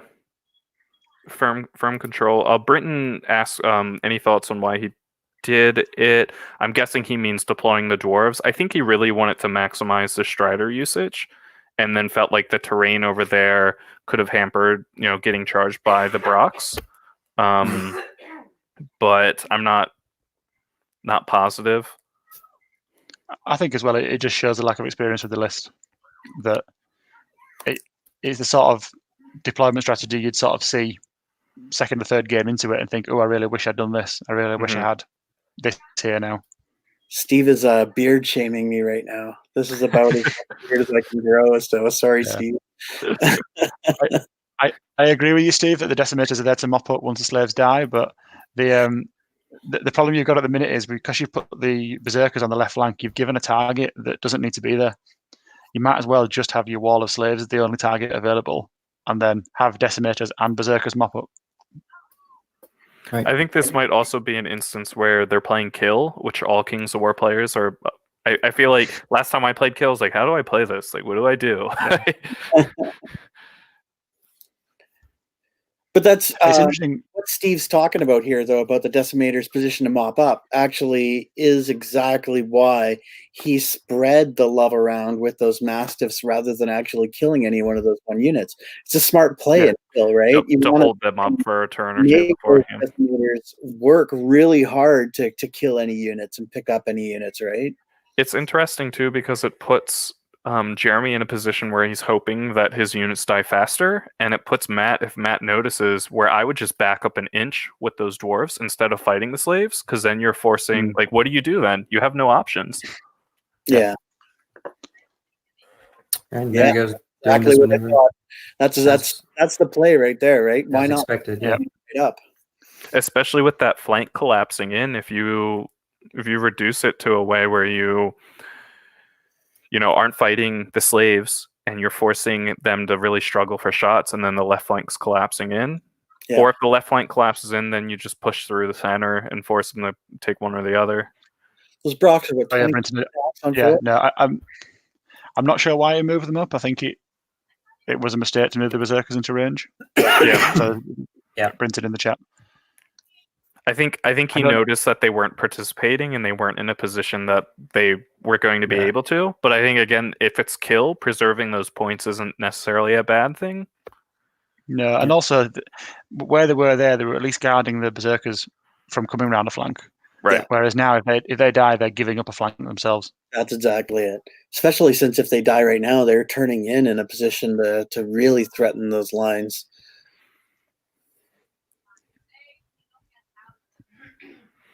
And backing up into the woods is a smart play there too. Yeah. Yeah. Pulls him forward. Hide in the trees. Hey, it's like he's listening to us right now. That'd be a good idea. I might do that in my game. I'll have you on in the background. Lord of the with Wings, where'd he go? He's still right there. I don't Because know. he moved 0.9, and that's not the play. You got to jump him over. No. Yeah. Why give him wings if he's just going to walk the whole game? He's definitely not listening to us. No. So, have you guys in America seen, and Canada, sorry, seen many Ratkin slave lists? Because I must admit, before this tournament, I forgot they were an army. And now I'm just seeing loads of them in here. I don't know if that's because Universal Battle makes it easy to take them. I think that's totally it. Yeah. Yeah, I haven't seen one. Like, no one. Did anyone bring one to the Masters I don't think so. or Best of the Rest? What about Best of the Rest? That's that would actually be an interesting to look at. I think the only other tournament I went to before that was Siege of Augusta, and there were some Ratkin lists, but I don't think there were any Ratkin slave lists. All right, after Steve trashing me about my beard, I'm gonna have to go get another beer to cry over. I've been thinking that. Thinking, when can I safely get up for a beer? It's interesting because obviously Call to Arms so far both rounds have seen every army represented at least once, which is brilliant. But it's nice to see these lists that you don't normally see actually being used a lot more. Yeah. I'm really surprised actually. There's only been 4 games with goblins so far, and I thought we'd see a lot more. Yeah, I thought there'd be a lot more goblins played with Universal Battle because you can really double down on the horde aspect, right? Yeah, yeah. Or I mean, tons and wrong, tons of like zombie spam undead lists or something like that. Well, because I've had to play that in real life. I've played Nick Williams lots with bloody scarecrows. That scarecrow list is insane. I know it is. It was. What is the aura that the Dwarf Lord has? Iron Resolve. Yeah. So it's Lord's nice, Jewel. but it's not worth hanging back for. Yeah, yeah. Especially, I mean, if you give wings, you're basically giving yourself a roll. You're paying 40 points for that maneuverability and to get in the way. And this is such a good matchup for the Dwarf Lord with wings.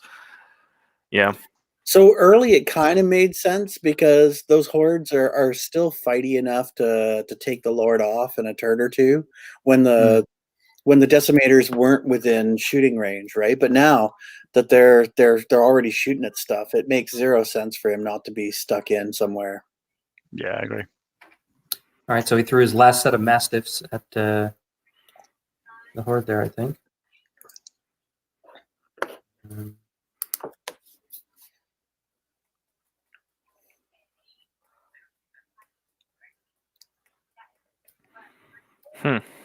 So I've been more attentive since my game's actually done that.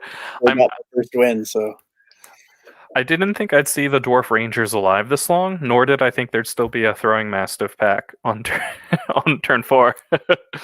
Right. Very interesting.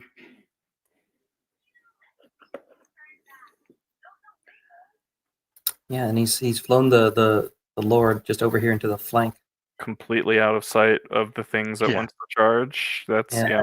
like, only giving up its aura to 3 units, right? So Yeah. like it, even when you talk about the aura, like he paid points for that, and it's getting very little work sitting on where it is right now. Yeah. Yeah, I think this is I don't know. I would have moved that flyer up probably 2 turns ago, but definitely this turn flowed up. Like, So his I was going to say unengaged that unit there was of an Rangers argument for holding shooting at the back. decimators on the hill there.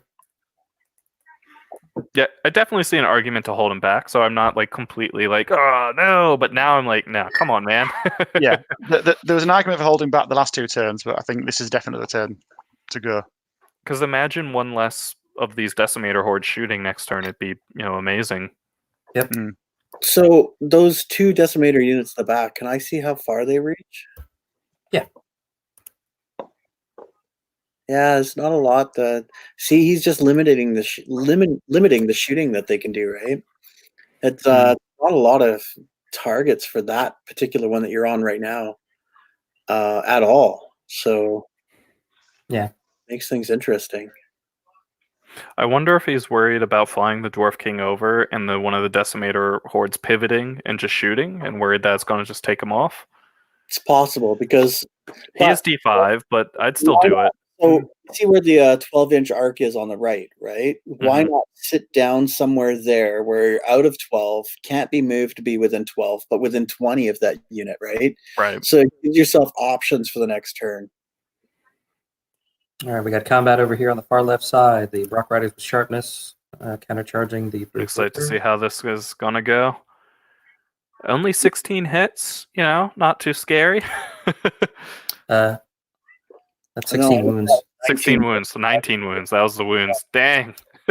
Okay. And this other one's not going to go much better. No. It's because the hill, yeah.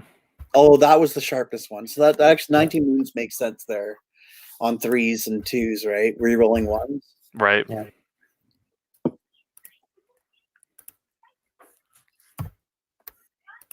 But even so, the other one's probably going to do, 14 wounds. So in Jeremy's turn, he's going to have the tough choice of pivoting probably the center decimator, try to get a shot off on one of these Brock Rider regiments, and really, really hoping for some hot dice to pop them. I mean, the one unit's 5 damage. One unit of decimators is just going to soften up. It's not going to pick up a unit unless he can somehow reach that one in the back that's got 5. Which I don't think, yeah. And I don't think he can. Was that 13 wounds from the other Brocks? It was 17. Oh, from the second one here. 13. Yeah, 13, and then I looked away for a minute, and there's 2 gone. Yeah, Yep. so Yep. 14 wounds. Well, 13's about right? Because you're going to get... It was 14. About, it's exactly Yep. I mean... 4s and 2s are vicious. Yeah. Yep. So this is a great position for the dwarves, and really bad for Jeremy. There's not... I mean, you're damned if you do, you're damned if you don't at this point. If the Dwarf King had flown over, it's in even better position, right? But yeah, because you're threatening from both angles. Absolutely, yeah. I mean, if it had flown over, it'd been lovely because the middle horde wouldn't be able to turn around as well. Right. Because it'd come within an inch. Oh, no. But you can pivot through enemy models as long as you clear of an inch. But the problem is with a 4-inch move, you can't go forward 4 and turn. You're still within an inch because they're so slow. Right. So it's if you land right in the center of a horde behind them an inch away, you effectively block their movement completely. All they can do is go forward. Couldn't they just reform to face you? Now They the could, but then they're turning around with regiments. the Overmaster behind probably can charge that hurt Yeah. Brock Rider unit. So that's kind of nice. I mean, he charges in, holds them up, so it at least deals with one threat. I imagine they're within 8. They might not be. Yeah, they're within 8. Yeah. I mean, Matt's in the nice position where he can just, put his foot off the gas, though, and, Jeremy really needs to, because it's kill, right? He's been bleeding points real hard the first couple turns here. He's been bleeding the expensive stuff, not just the slave units. So it looks like Matt did take out that center. Didn't see that coming. No. Yeah. Center unit and took a couple damage from it blowing up. Yeah, but that unit's going to die from the decimators probably anyway, right? Sure. Well, I mean, at this point, don't you want to turn the decimators on the hill to shoot at the Brocks and not so much worry about the that Iron center Cloud unit? I think can go forward. Yeah, the hill's definitely shooting the Brocks. When that unit blew up, both units take that, right? Only the one unit was in combat with them. Yeah, it was this one. It was the one over here. Oh, way over on the right, or that one. center. No, the one, yeah, no, the one in the middle. Yeah. I totally forgot. The issue with the decimators on the hill shooting the Brocks, I'm not sure I'd bother because they won't kill it in one, and then they get charged and flanked next turn and die. Yeah, I just accept that horde's dead.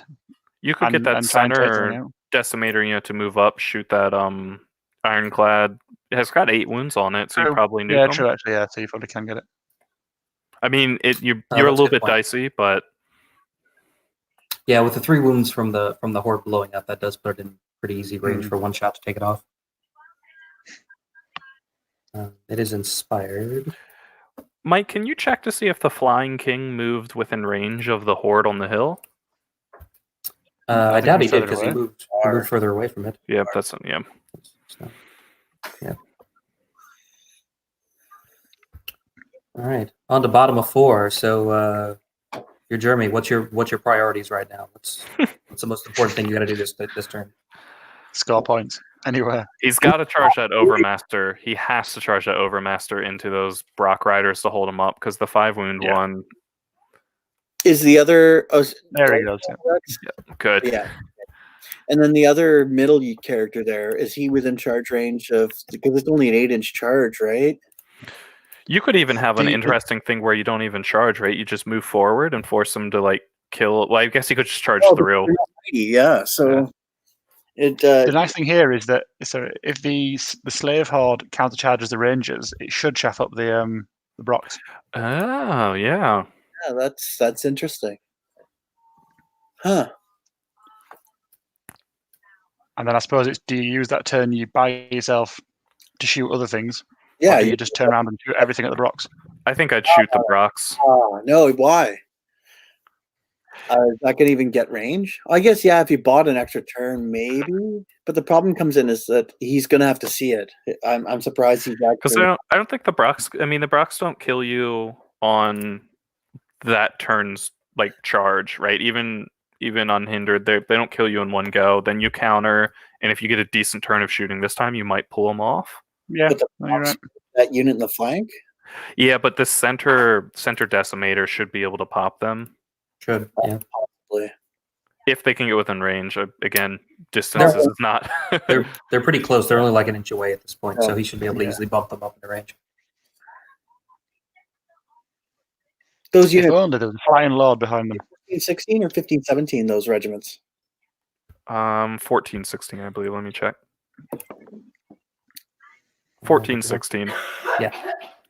Yeah, the Dwarf Ironclad are 14-16. And that unit, if I'm not mistaken, isn't inspired, so... Which one? This one? It is. Yeah. Oh. That guy right in the middle. Oh, okay. Yeah. Yep. That blur for me. Yeah. Not an objective. Actually a unit. Yeah, I mean, I think if you can get to the grasp of one of these Brock Rider units, if he gets a little bit of luck, and then the Overmaster holds up this other Brock Rider regiment, Jeremy's not in as bad of a position, right? I mean, he's still not in a great position, but it's much, much better than. He's No, got. I agree. Actually, it's not. It's not terrible. Actually, it looked terrible for a second there, but it's Well, I think if you have that Dwarf King in a threatening position and a couple more units able to threat, it changes things. But because right now it's just the Brocks and that Ironclad unit that are threatening, maybe the Ironclad in the woods as well. He threw a jab. You see in chat there, he threw a jab at Chavez.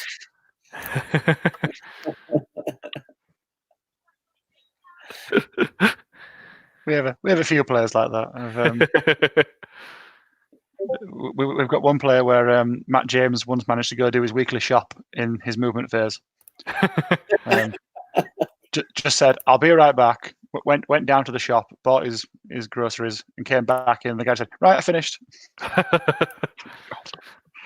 It is interesting seeing how much faster this game is going than Kyle and Chris, both of who I think are more meticulous measurers and placers and stuff, and had more speed that needs that little careful measurement. Whereas we're like, at this point in their game, we were on like turn 2.5. Yeah, right. Do you use chess clocks or something in your event? We use chess clocks. Yep. Yeah. Pretty much always. You can usually see the people that aren't used to chess clocks. Even though there's no clock here, I play as if I'm on the clock now. Same. I've just got used to it. And you can usually spot people that don't play with the clock very often. Yeah, we're on Mike and I are on the East Coast, and chess clocks have been pretty standard for most of the East Coast people. Yeah. So these Black Souls are in such an odd position, right? Like, I guess they're trying to prepare to countercharge when the slaves die. But I think it's one of those instances of Jeremy not quite knowing how to use all the movement of the army to keep it from getting bottled up. Yeah, Jeremy's definitely used to playing a lot more elite armies. Even his undead list is much more compact. So, where, for example, like I play with Ratkin quite often, so hordes are just second nature. Right. I'll still get tripped up quite a bit. It is what it is. Those really long units take a little bit more care to make sure you're leaving room for them, right? So I've tried playing the like zombie horde spam undead list, and like it's you get in your own way. It's hard to plan out how you're going to move them all. Like it definitely takes several games worth of practice. Do you think this back right unit of decimators can actually see anything where it is? Looking at its leader point, it's not a lot. Can it see the Brock Riders? I think that's what he's hoping for. Okay, there you go. That's what looks like it. Seeing over there. Yeah, at least it's height 3. And it's within 12, right? Interesting point. The slave horde has countercharged and has completely blocked those Brocks in. Yeah, the Brocks, in the center here. So he's going to be taking at least 2 turns of decimator horde there. Yeah, and I mean that's great. That's what Jeremy needs. That's big, actually. Seeing how this develops, looks like taking second was a solid choice on Jeremy's part. Right. Got a bang chant attempt coming on the right. No, maybe not.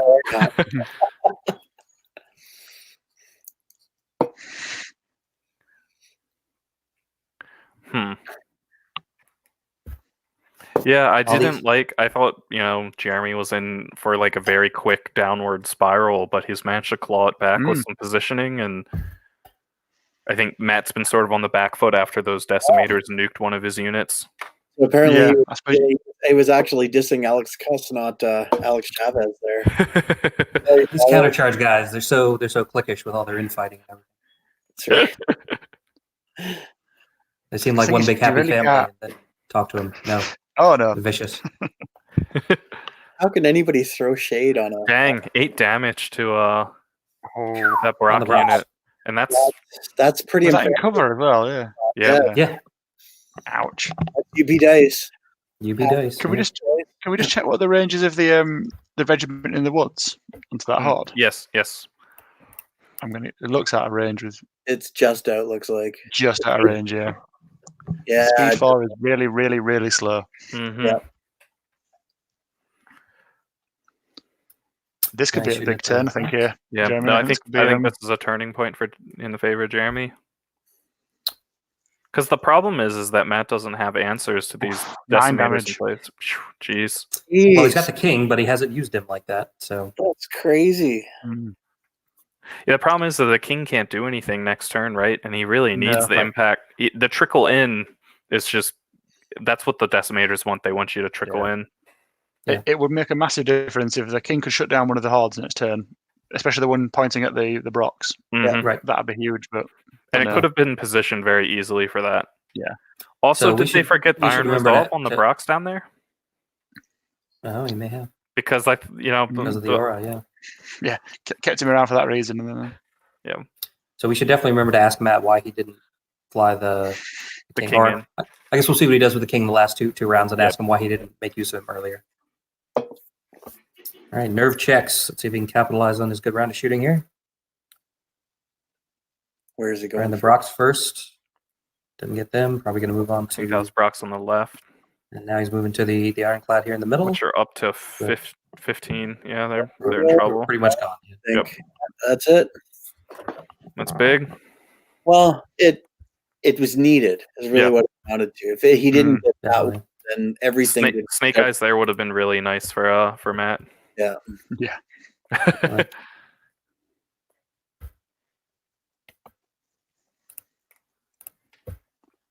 I mean, is there possibly a flank charge with the Ranger troop into the decimators on the hill? It's unlikely, but No, it doesn't look I don't like think it. so. They're That's not. Good luck.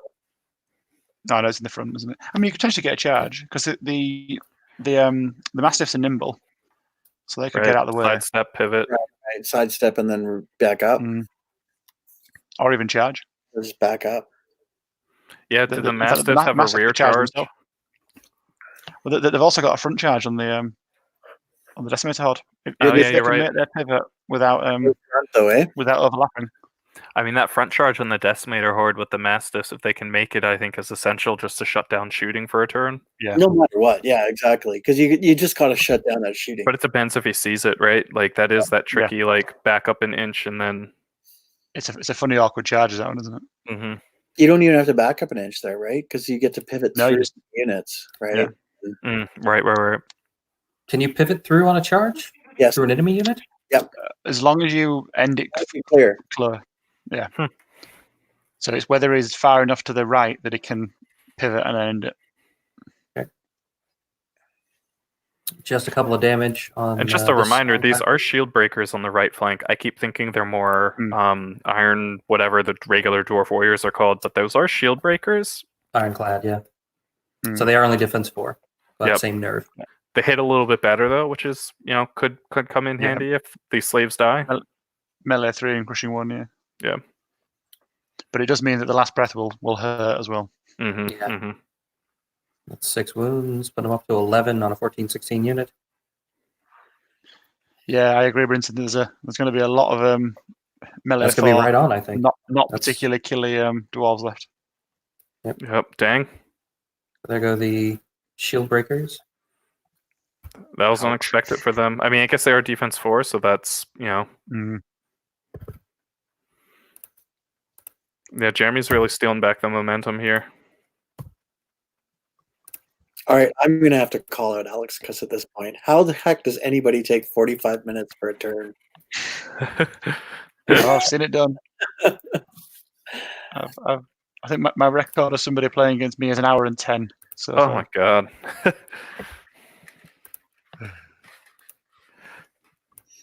At some point, you get into that kind of analysis paralysis, and you just yeah, it's like this spiral. It's like, oh, I need to do this, but I gotta do this to be able to do it. And then it's like, well, how do I make that happen? Eventually, you've just got to say, you know what? It's not going to happen. Yeah. My first instinct was probably correct. Let's just go with it. So I think the person playing against me, I had Air Elementals Surge list, and so it was like it could just do everything, wherever it wanted to be, it could be. So it was like, right, how do I position myself so I can't get flank charged? That's not going to happen. Everything's speed 10 and nimble. I like the banner. Kill's actually one of the few scenarios where you can where the running tally actually makes a big difference. Exactly. So Matt's still up on the kill points for now. But Those Jeremy's Brocks are really, pricey though, yeah. and they're I know limping. exactly who Brindley Smith is talking about in chat. Oh, he forgot to do the Pacific Northwest Overmaster. player, if I know what I'm talking about. So am I right, Brindley?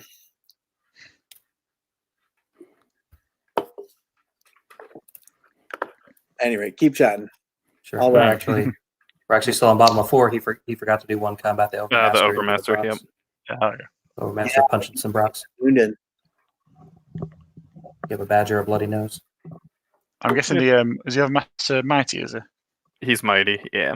Yeah, so it doesn't matter massively. Oh, His okay. defense 6, so if you take the TC away, it really. He could actually he could hold them there. And I wouldn't be shocked to hear he's wins holding that. them there. 5 attacks. I That unit's got 5 wounds in it. He can actually beat that unit up. I think he wins that fight. Oh God, 3 damage. That's a good start. Yeah. really I mean, good hit on right? 3s, wound on 3s, reroll 1s. I mean, yeah, it's Yeah. scary.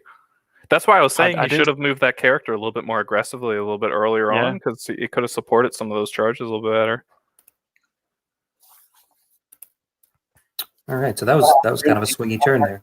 Correct. Yeah. Brent. Well, That took us from saying, So- "Well, Jeremy's done," to "Oh man." yeah. Welcome So to is it- Q4, where Right. But bottom of turn 5, so he really has to do some damage this turn. for sure. He It needs would to do some be really damage. helpful if he can block up that horde on the hill somehow. Yeah, I was gonna say he needs to shut down at least one decimator horde from shooting. Otherwise, it's done. He has to see it. If it doesn't see it, that's going to be rough. The next turn will be real rough. That should pick up that unit of Brox. So the Brock's probably. I mean, what do you do with these Brocks and these shield breakers on this right flank? I mean, you've got to charge the slaves, right? Like, or do you? Yeah. I mean, you have to because they're just going to shoot the Brocks otherwise. I think you have to, yeah. Otherwise, you're going to lose the unit anyway for nothing. So Yeah. you could park that king, the flying king, right in front of the Black Souls, so he does. They don't have a decent charge choice. You're still getting shot by the decimators, but at least then you also don't get charged by something. Yep. So the It Brox looks are as about though 230 points apiece. So that's definitely what Jeremy wants to get rid of because that both gets rid of his Yeah. killing power and gets him a bunch of points. Yeah. It looks like there's the shield breakers have got a flank on the Yeah, second from right horde. So you Other- can put both into that one. And shield breakers The on the other right, one, right? Just out of Yeah. range. And that one? Oh, one more over. Oh, this one. Yeah. Oh, Yeah. there. Okay. so they've Yeah. got a flank on that horde. So charge into there, hit the Yeah. flank. Yeah. For sure. And then put the Brocks into the other ones that are heavily damaged. In fact, Kill you can even both. put the king in. You put Yeah, the king in, that's- so the king's taking last breath rather than the Brocks. Does the king? They only have a 9, 10, 11 damage on them, right? No, that's true actually. Yeah, so it shouldn't won't break them. Yeah, put the Brocks in. Yeah. Accept your fate. So if you throw that unit of shield breakers in the flank, would you withdraw with the other one so you only take the last breath on one? I Or- think I think so. Yeah. I think so. Yeah, because it's 24 attacks hitting on 3s, right? Yeah. Yeah. Threes and twos. You'll. Counter charge on Overmaster. Yeah. Okay. Yeah, the red crosses are spent throwing mastiffs, and no, I don't think he is the aura from the Iron Resolve infantry only. That's a good question. I think it's dwarf only. Let I me think see. it's dwarf only.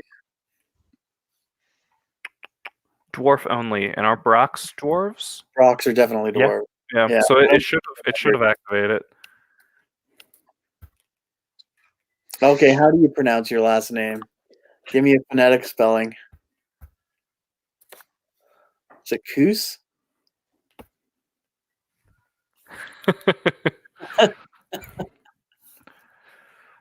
Let's see. I mean, you can see right now Matt's really looking around, wondering what to do. I think. Yeah, it looks like he sent his last Mastiff pack into the flank. Wait, he already Or- shot? Oh, he didn't charge the decimators, and that's not going to be good. Did he actually discharge? He did. Wow. Huh. Or is he still moving, or is he? He's still moving. I think he's thinking. Okay. There's still time. I think he may have finally seen that flank charge over here on the right. Yep. Mm-hmm.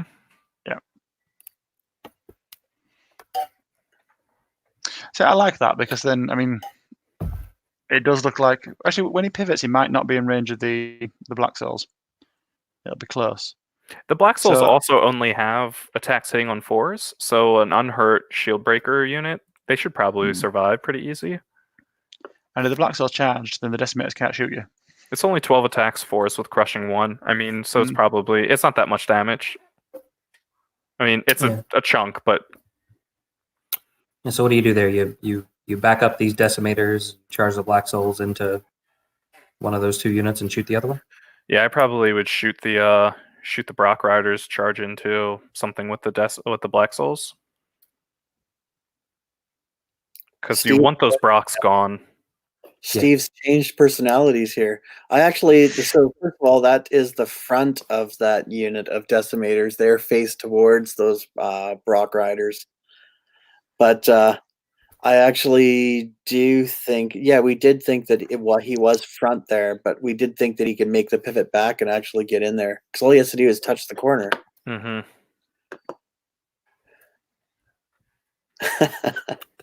I thought, Steve, I also thought that was a rear charge on the slaves if he took it with the Mastiffs, but either way, it's not the quite right move, I think.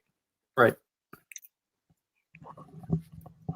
So what do you shoot? I mean, there's not great targets anymore. I guess you just pump it into the decimators and hope for the best. Oh, with the Rangers there? Yeah. Or do you move them in a position so they can threaten combat next turn? I mean, that's probably the better choice. I think so. Because the reason he didn't bring them in is he didn't want them to slide over and get in the way of the Brocks for the next couple turns, right? I don't know if it really matters how much they're shooting at the moment. Yeah, so it almost maybe would have been better to shift them quickly up. That way they could at least charge in. Because I don't think he allocates a decimator unit to shoot them. He might. My cat is insisting on saying hello, so here's my cat, everyone.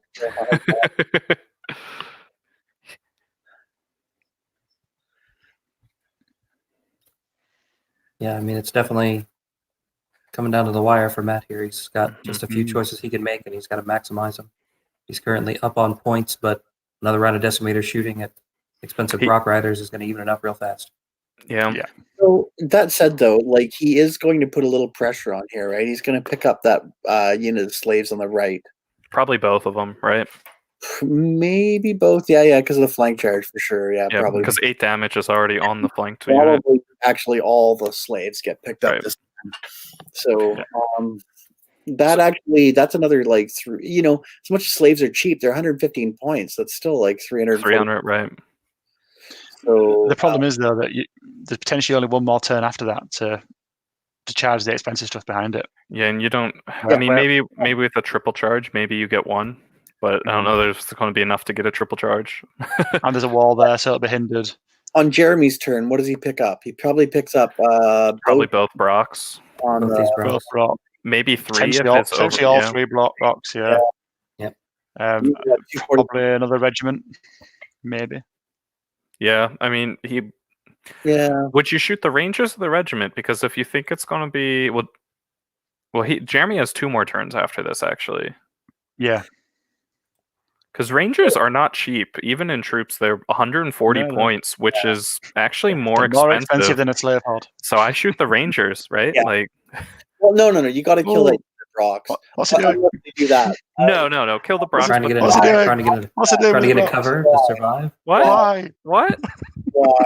Okay. No. So yes, I shoot at Rangers. Okay, maybe he's come to his senses. You've just seen what happens when you shoot Brocks in cover. You take 8 damage. Well, and that's just basically delaying, right? You're just going to get shot again. Those Right. guys in Yeah. a position where they don't get to do anything for a couple turns. So that makes way more sense. I actually am okay with that. Because Well, now, he's sidestep now. Now you've just hindered yourself. Right. well, Just charge the slaves. Yeah. yeah, Yeah. charging Accept that the you're going to die. position. Yeah. Yeah. Yeah, I mean, because they're not even in cover with that sidestep. It is so No. much easier to play this game when commenting on other people's games. Yeah, I'm Oh, yeah. amazing when I'm not the one making the choices. I've got to be really careful because I'm going to be on stream myself on Sunday, so I can't be too judgmental. Yeah. 'Cause And you're you're gonna playing Shannon go through Shoemaker, what- so you know It's it's not not easy. like it's going to Exactly. be an easy game. That should be a really good game. hmm Yeah, maybe we should swap over to that one real quick. This one's Yeah. real. Actually, to be honest, I thought Jeremy was in really rough first couple of turns, especially since it was, I was questioning whether or not he was not being aggressive enough. But Yeah, I mean, I think he got lucky with a couple of ways that some of the combats and the pivots went off. Ooh, right, throwing attacks. Is that it? Oh, 5 damage from the throwing attack. 5 damage from throwing axes, and now I know, he but shoots with it's the Rangers as well. and that other It's a unit 20. is gonna It's a come in 21 to waver them. It'll be a. Yeah, 3, and then he's got another unit to shoot. Right, Whereabouts where's the the second pack? Where's the packmaster? okay, never Oh, he's mind. over there. Oh yeah, he's over here somewhere. Yeah. Was that So both it's the Rangers in there and the throwing axes, or just both units of Rangers in there? That was throwing axes and 1 unit of Rangers. I think the other unit of Rangers might be wavered, which is why he's got the little skull on it. No. Mm, Oh, okay, right, okay. that would make sense. That would make a lot So more sense. it's an 11 to waver them. It's something. I don't think it was worth hindering No. yourself. And I mean, I guess he was thinking, I'm dead either way, might as well get some damage on, which I Yeah, guess I true. can understand that perspective. Like, 4 damage could be the difference between breaking that unit later or not. It's certainly better than wasting their effort. But on I think I would have moved those Rangers forward. if only just rolled those nerves the other way around. Yeah, right, for real. Yeah. I think I would have moved those Rangers forward, though, rather than shooting with them, because then they could have charged next turn. I mean, Yeah, I maybe agree. he's worried they're going to get shot, but Or maybe he's holding them for an objective. There is that extra scoring at the end. And he is sitting on an objective right now with them, but like, yeah, I don't know.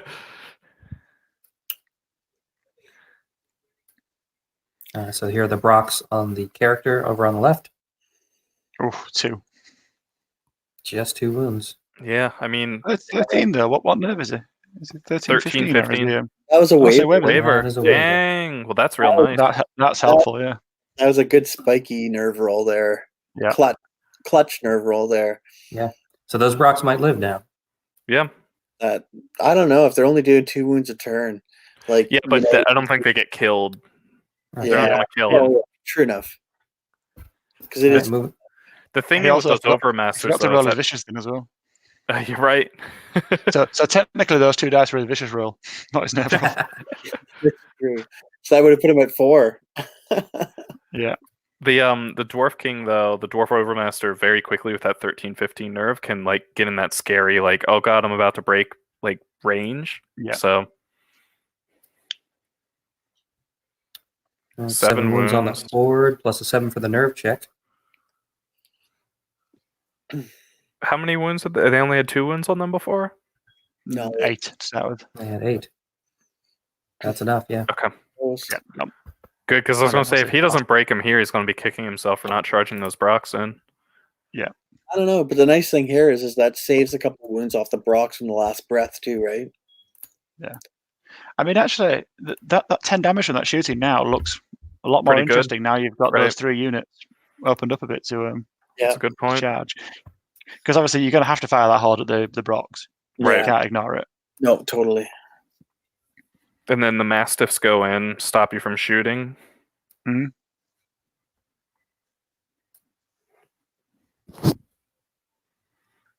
So did he do nothing with those Mastiffs? He didn't pivot them at all. He just went on to different combat?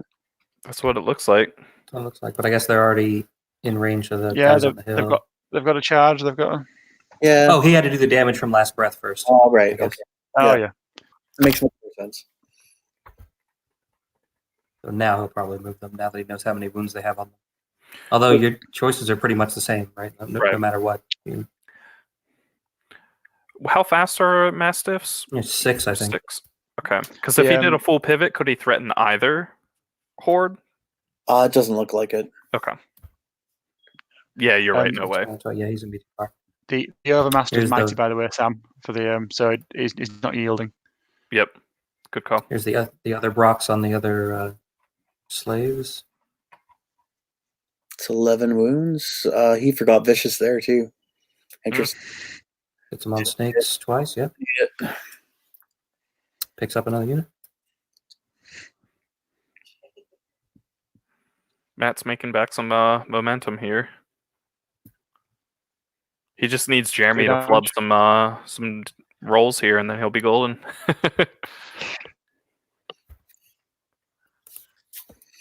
10 wounds on those, huh? That's nice. That's an easy pickup. Yeah. Being disordered doesn't stop you being mighty. Mighty means that you don't have the yielding rule, so you always block people. I would have done the flanking shield breaker unit first for damage because that's the more dicey break. No, I don't think it's that easy. They hit on 3s, right? They have 8. I forgot they have 8 wounds on them. Yep. Yeah. Sorry, I interrupted you there, Elliot. Yep. No. So just in the chat, Sam's asking about yielding and disorder. Yeah, so I think you've got it backwards. With if you disorder somebody, you can't move through somebody with yielding. That's correct. Yeah. Yeah. Yep. Just means your Sander Bearer can run in and poke you in the eye. Whereas mighty basically means you operate as characters used to. Yep. As any other unit. Yeah. All right, that's another unit down. So welcome to Kings of War, where when it's your turn, you're winning, and when it's your opponent's turn, you're losing. Right? It's good, actually. It's always good to get these stream games to be close games. When they're super one-sided, they tend to. It's a lot harder to be a commentator when a game is pretty much decided already, right? So I mean, this is a really interesting next turn, because obviously you still got those terrifying 3 decimator hordes, but this is probably the last turn is going to be able to shoot them without being shut down. That's correct. And Matt has racked up a lot of points. Oh, that's good. That's true.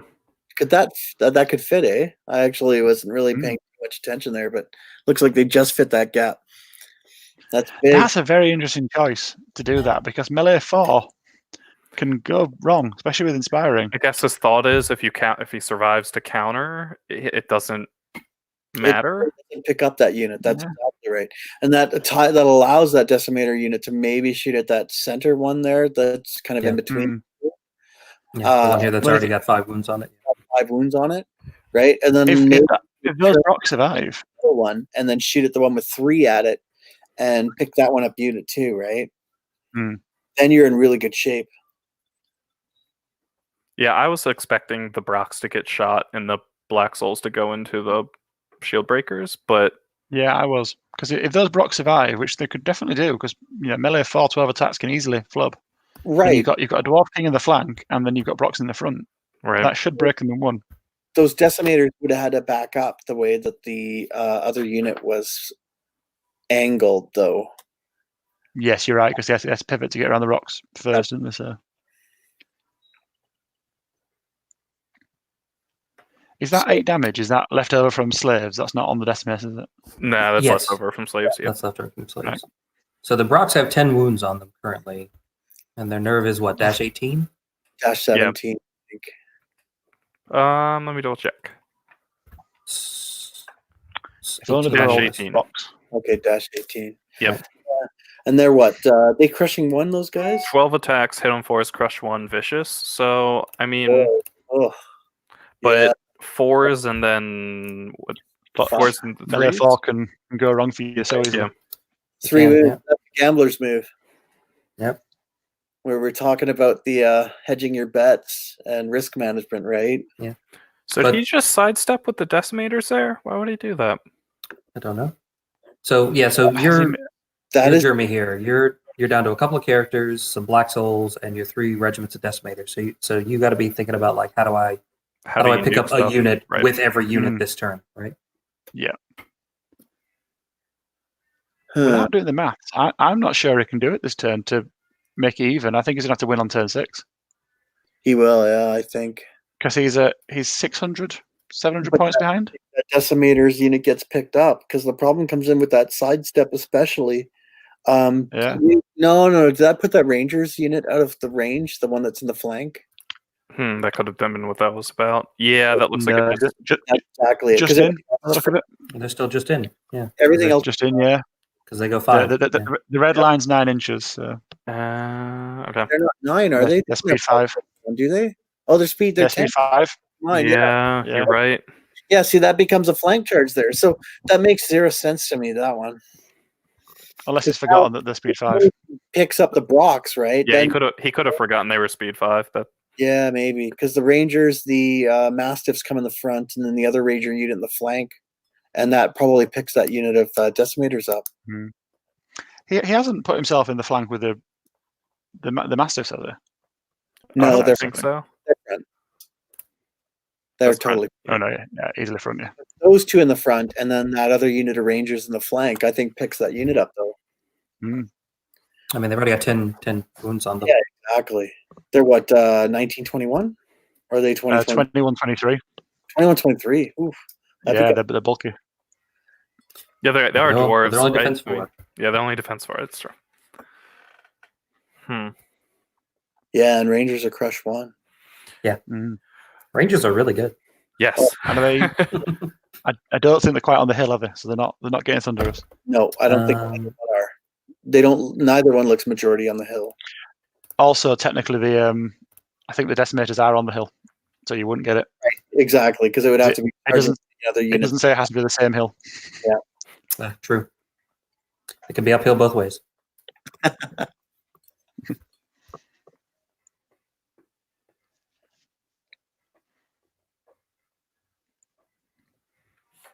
All right.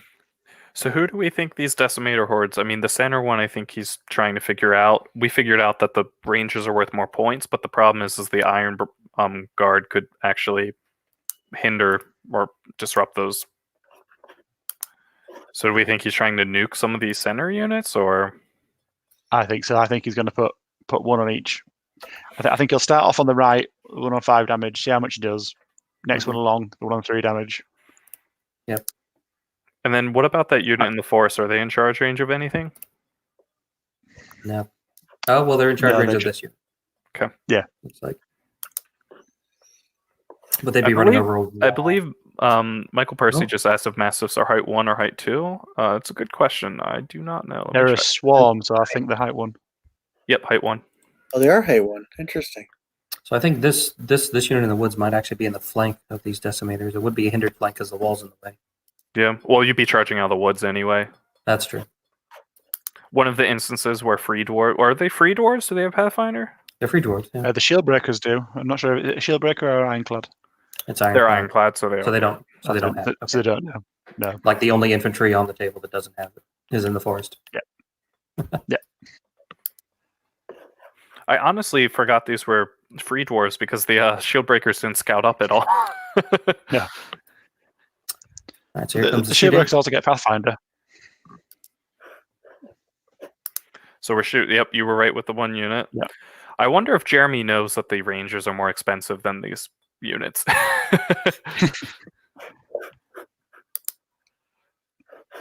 Well, but the thing is that they're not more expensive than those Brock regiments, It's true, right? but like these 2 units on the right side, the one 8 in the damage. center, Yeah, 8 9 damage was damage. nice. 9 damage. Yeah. but he has to pick that unit of. And they're what Yeah, 14, you're right. 16. Doesn't have So all he's those obstacles. Yeah, they did. basically putting them on snakes at this point. Yep. And this, this could be brilliant here. This is God, those decimator hordes are terrifying. so good.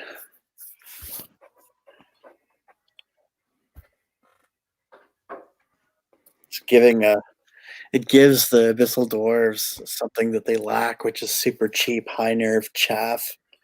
It's an interesting list, the slave list. Well, I mean, the slave works are it's pretty very cheap, right? one-dimensional, though.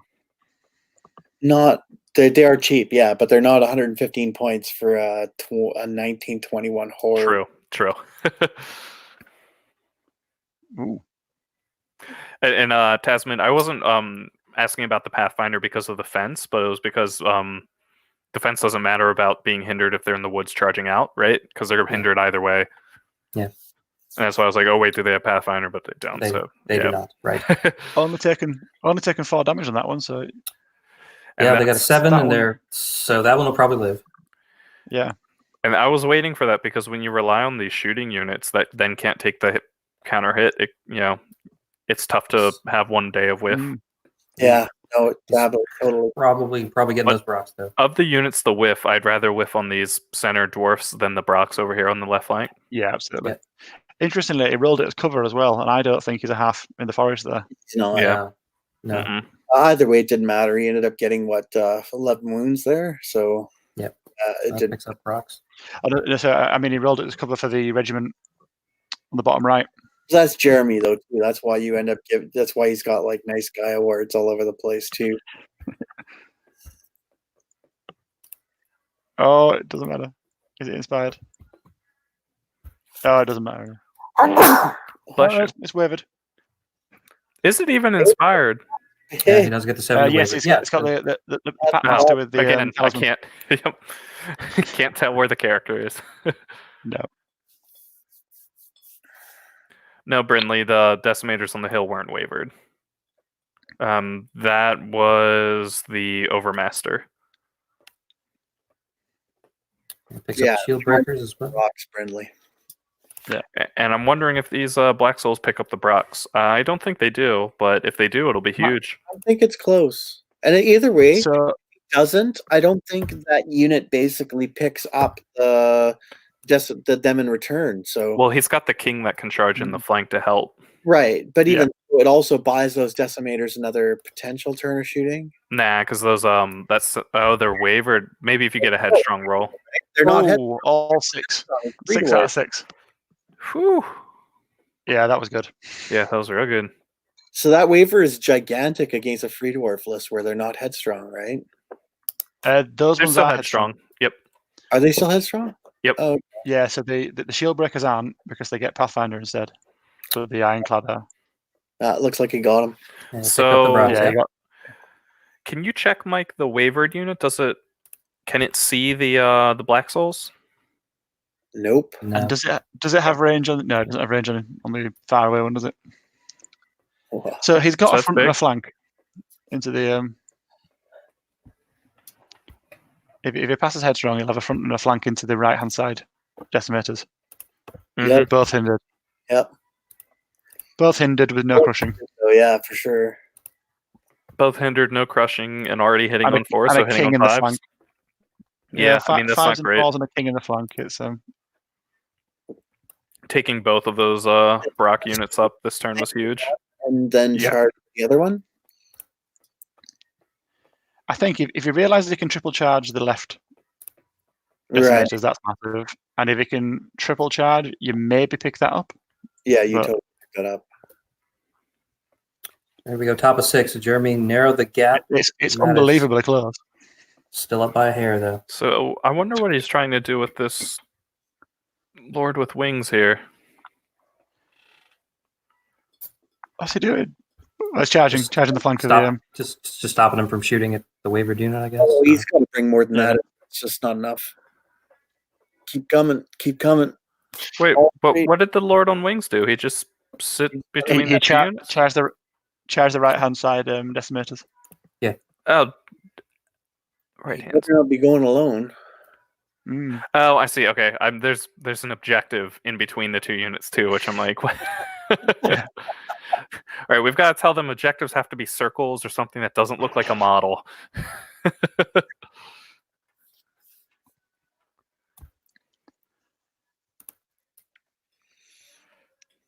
Yep. Yeah, I agree, Brenton. And if you watch like the beginning of the video, there was a couple of moments where Matt could have, I think, bogged down that center line early, which would have let him chew up the flanks and really put the pressure on. So I think really playing defensively to an extent bought him some turns, let him shoot some, but he really should have put some pressure more on the center. It's the trap of that decimator unit is it's height 1 with height 1 screens. So if you can, well, height 2, sorry. But now that it's in like this position, it's in a really nice spot to just keep blowing stuff up. Well, especially when it's shooting against regiments, right? It's practically 1-for-1 for picking up. Right. Becomes really scary. So he said there they're trying to decide if the decimators are on the hill. I'm not sure they've realised that the dogs are height 1.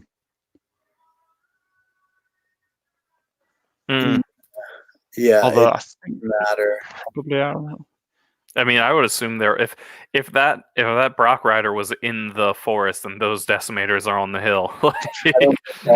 They've totally they totally haven't realized that it doesn't matter, that the Rangers can see over the dogs anyways. Anyway, yep.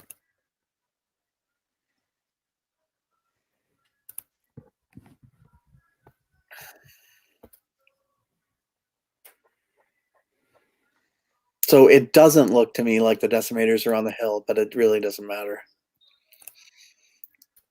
Right, there's no intervening units. Yeah. Oh, it doesn't matter. Still checking if they're on the hill. Yeah. It's going to be big if they decide that it matters. It's true. Although that would be getting it wrong, so it'll be interesting. Yeah. So you know his head won't intervene. I agree with you, Michael Piercy. When the other game that I watched where they actually threw the red dots on top of the tombstones. That's a good idea. So if you accidentally move them. I think that was Michael's game. It was a pretty good idea. I like it a lot. Yeah, the hills and heights rules are a little confusing. I've definitely gotten them wrong, and had to have a TO come over and talk about them at tournaments before, because the whole like when you add the height, when you don't add the height is different from when they're visible and when they're not. Right. Yeah. I think here what they're trying to work out is I think they're assuming that the Mastiffs and the Rangers are the same height. So he's trying to see if you can see over. But actually, the Mastiffs are shorter, so it doesn't matter. And ironically, when you just charge the Mastiffs in the front, well, I guess you'd have to see that, right? Yeah, But they're all at the same time. So, but even so, the Rangers can see over the Mastiffs, so it doesn't matter. Right. So what do you do with these dwarf units on the right side? Because they're in a Charge bad it all into that spot. right horde. Charge it all on the right horde? Yep. Yeah. I think so. You did it. You're going to die next turn anyway. You might as well go for the Hail Mary. You're picking up something that's really expensive. You're trying it is also kill, right? You got to pick up stuff. If you back up, I guess you can't back up to enough to get out of the woods there. And you couldn't pivot to get outside. Mistake there. He's not realized out of the way. Yeah.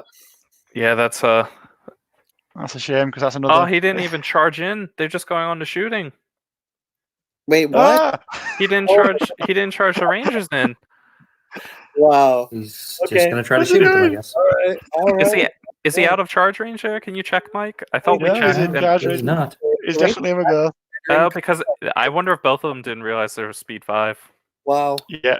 Actually, that's pretty that one might not be an actually. But the thing is, that one's out, but this one, the one in the flank is just in. It's still a flank in the front. It's still 20 attacks, falls and throughs. Oh no! Oh no! Oh, he's gonna be hearing reports from this and kicking him. Well, no, he's done. He's done 4 damage. He picks his unit up 4 wounds, right? So right, it's true. But 20 attacks on falls and threes would have been very different. Well, especially when you stop the shooting, right? Yeah. Really. If he doesn't pick this unit up, it's gonna. Yeah.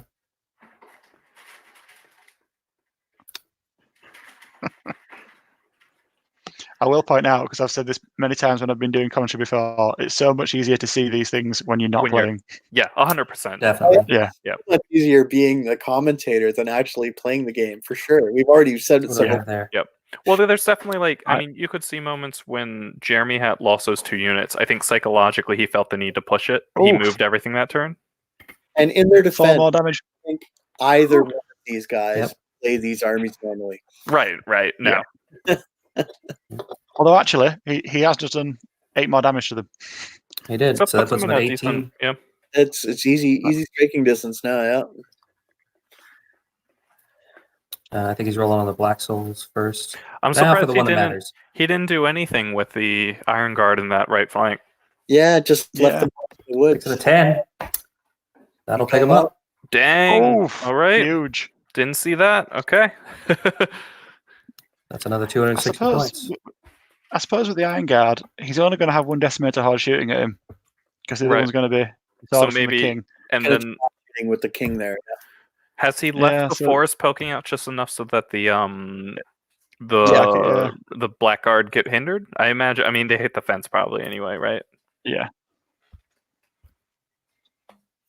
Does he pick up the Overmaster? Because if he picks up the Overmaster here, that'll be huge. He's got the Thunderous as well, of course, now. Yep. Yeah. If he remembers Vicious, because he really needs those extra potential.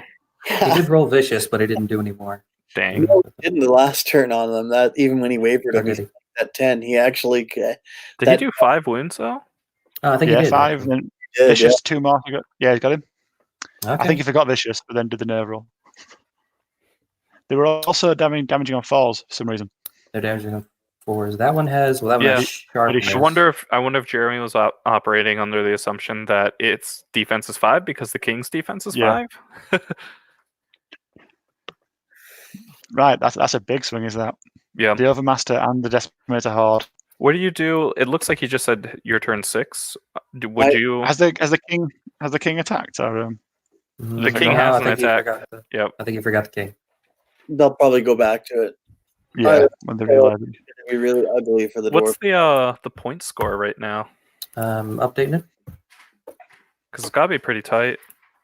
Super tight, I guess. That was a good 300 plus point swing there. Yeah. Right. Jeremy Almost 400 actually. Jeremy decided that those Rangers are where it's at now, right? So What's interesting is They're he's not at- playing for turn 7 at all, right? If there's turn 7, he's in trouble. yeah, well, that's exactly And also it. they're out of range there. Yeah, so he might as well back up and do it the other way. I was gone mad. I fully agree there.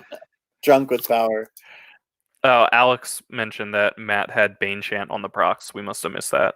Of course. I did too.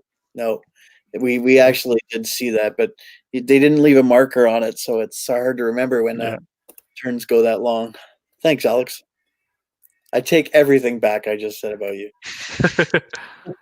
I guess they have proceeded to bottom of 6. We'll see at what point they realize they should go back and do the king. Yep. I imagine them. Oh, there we go. Probably as soon as I move the turn counter, right? Yeah. So the Uh-huh. interesting thing for Jeremy here is that even if he kills both those Iron Guard units or the Shieldbreaker and Iron Guard, it's not going to make up enough points to beat Matt, right? I Yeah, think so. he needs to pick up quite a bit of stuff, and 2 decimator units Yeah. isn't going to do it, right? No. He needs to pick up those Brocs over on the left side, and he's got nothing to threaten him with anymore. Yep. Well, the Rangers, as you said before, are pretty expensive, right? So But he pivoted to But move he's in turned and shoot. away. Yeah. this turn, but if it ends up coming into a turn 7, oh, you're talking, yeah, if it ends now, yeah, he's lost already. Yep. He's done the important 1 damage. Yeah, Excellent. that is it. And just remember that he and forgot just the remember, overall forgot the Iron Resolve. Yeah. Yep. Watches the Well- video. I was actually mentioning, did he use his Iron Resolve there? It's definitely no. One of my favorite moments from the Best of the Rest was finishing the final game and walking with Fred from Giant Dwarf and chatting. And he's chatting to me about like the Lich King and stuff. We were both playing Undead. And I go, wait, the Lich King speed 7? He goes, yeah, he's speed 7 fly now, dude.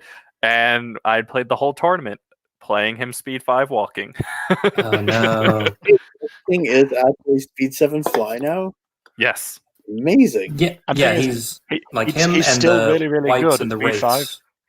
Yeah, Yeah, like, he's still- like him he's and the still whites and the great wraiths in are all speed the same 5. speed and all fly. So like they can just make a little battle group that goes around together, a bunch of ghosts flying around. Yeah, Alex, I try not to remember that stuff, so that's why I've got like game chat markers and stuff. I end up throwing out all over the place. Yeah, I have all the tokens going. And And I also forgot the Vicious Aura for my Necromancer on my zombies for the first 2 games. So because I played a list pretty much exactly what I've been playing the last 5 years, and so those small changes are so easy to forget. Yeah. But so I definitely get forgetting the Iron Resolve Aura, especially if this isn't an army you usually play. Putting a little bit of my own flaws out there since I've been like, why aren't you doing this the whole game? So, thinking about winning the scenario, you still got to win by, what is it in kill? Is it 10%? Yeah. So So 230. So actually, only one more killed unit uh, brings it to a draw. The draw. Okay. it's likely going to be a draw. It's going to be hard, I think, for any of them to bring it to enough margin for a win. Did that unit that's on the flank? You said that one was out, right? The far right, is it out of range? No, it's in, right? Speed 8. Oh, it's in the flank as well. Yeah. Oh man, yeah, that's a big. I assumed that what's he was doing front. At that point, you can He didn't even move that unit. That could. He hasn't moved it yet, so he may. No, his turns. I meant like the dwarves in the forest could have pivoted easy, right? Yeah. Like, totally faced. I don't get what they were doing there, but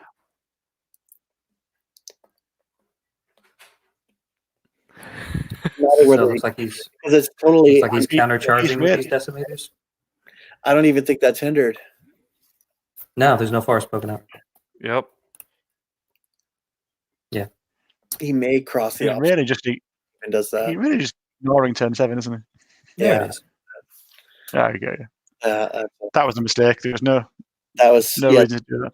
threatening it. That didn't make any sense whatsoever. And then that unit then gets to take the chance of maybe like picking up that other unit of regiment in the woods, right? Yeah, I would also. I don't know. I'd almost be tempted to pivot and shoot the. Well, I guess the extra points from the Rangers is enough to scoop a win, so it doesn't matter.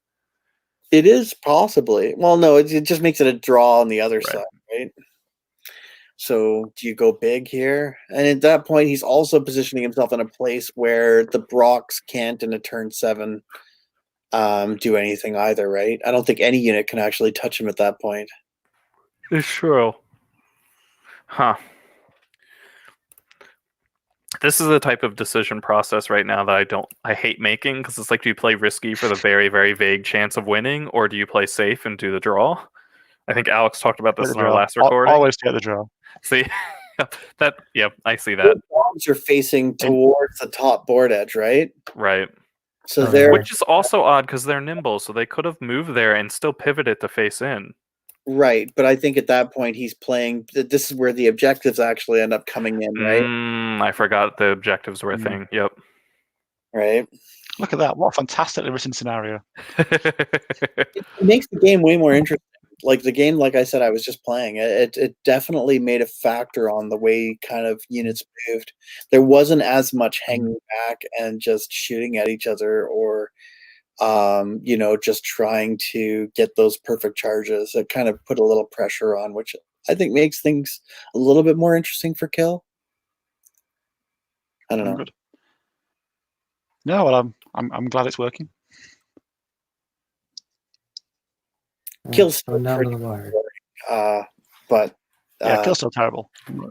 Yes. It's interesting that the decimators are really going for it here. They're definitely not within 3 of that top objective there, that middle objective. All right, looks like he's going to be shooting into the woods. At the moment, he's losing, isn't he? I don't know how aware they are of the points. I'd imagine not very, but he only has to do 10 points to get to the draw. Yeah. No, it's more than that, right? 410. He's got to get around 180. He's got to damage more than on that unit in the woods. More than 2,300 for a draw. There's more than 230 difference. 230, yeah. But right now the difference is 410 if my napkin math is correct. Mike, can you check the distance from the Rangers onto those decimators? Yeah. That's 410, right? Oh yeah, ignore me. Yeah, so they're not ignore in range. me. Okay. It's late. I was wondering if they had put them into like a rear charge there accidentally. Yeah, it's around 3:30 my time, so I'm quite awake at this point. Yeah, it's 11:30 my time. I'll blame that. So 6 damage on those Iron Guard was really nice, but just didn't get the nerve roll to capitalize on it. I don't disagree, Michael Piercy. If he did actually nimble dogs those guys inwards, they would actually be in position to grab the center objective at turn 7. And it would have definitely made what he did with the decimators right now a non. He just picked up the king. Would not have done that. Did he? Pick up the Yeah. king. Oh, Wow. On 2 10s for the nerve rolls. Holy That- crap. Points. And that He's gives him a really nice pivot, too. That gets the draw right there. So now if he picks up this regiment, yeah. And that makes turn 7. 160, 170? He's 160. pretty expensive, yeah. Yeah, he's 160. So at this point, turn 7 becomes a lot scarier. Yep. It does. Only if there's a turn 7, yeah. Because right now it's a draw, like, right? So there's an irony there that the king was used pretty conservatively, I think, to protect him, and he was picked up in 1 turn from combat. Yeah. Although 10 twice, right? He Right. probably I mean, yeah. got a 9 Yeah. plus, right? I'd take that trade 9 times out of 10, but yeah. So a king in the flank. And sorry, this regiment in the flank, if they die, does that swing it to a win? No, I think Dang, they're dead. draw They the got other him. because that's a swing of about 350 points, right? That's another ironclad on Yeah, that's still a draw, isn't Was it? that Ironclad or was that the Shield Breaker? 125. I think that was I think he already Shieldbreaker. killed the shield breakers. I think that was ironclad. I think Okay. 125. I think. Yeah, that was a good killing that king in return. I mean, I guess he did get the Obermaster over there, so fair's fair, right? How many points was that unit? What did he need the king to bring it to a draw? That regiment that he killed, how many points was that unit? 125 Oh, really? Only 125. Yeah, Yeah. they're Nope. pretty and no 7. No no 7. 7. So it's a draw. Oh, So what's the difference? Somebody got a calculator? that's a difference of 125 points. Yeah, draw. That's what I get too. Yeah. Yeah. So assuming I've kept track of the points correctly, that's a draw. Yeah. That was And- I mean, Look, What I'll say is stunned. he is not on that front, that middle one, but it looks like he has just the top right one. Yeah, Where's yeah. the Looks like objective? Is it looks under? like one apiece. There's one under the Ranger troop. Yeah, I see that one, but where's the other Bottom one? left,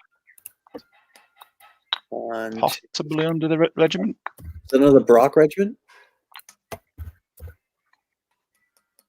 I think it's either under the Brock regiment or the Ironclad regiment.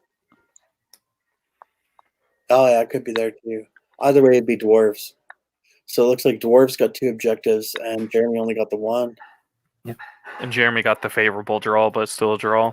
Mm-hmm. All right. So What while is- they are So it is- counting that up, I'm going to step away. I'll be right back. Cool. On the right, Okay. when that unit brought the regiment, did he? What did he do with that unit? Did he just leave it? Which unit?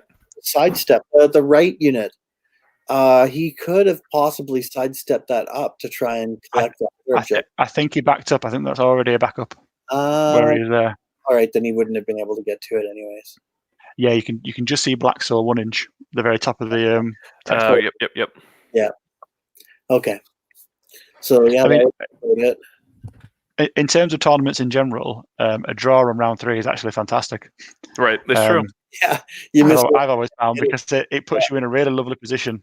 I mean, the number of players we've got here, as soon as you don't win a game, there's a pretty good chance you're not going to podium. But it's all a bit of fun. Right. But it is interesting because we are seeing quite a few draws starting to come in, and I think Adam's talking about maybe going for a round 7. If it's looking like there's going to be lots of people on 6 wins, he's thinking about maybe going for a round 7. Yeah, with the number of players that makes sense, right? Like that would potentially need to be a discussion. Well, if you want I think technically it needs 8 rounds, but yeah, That's a lot of weeks.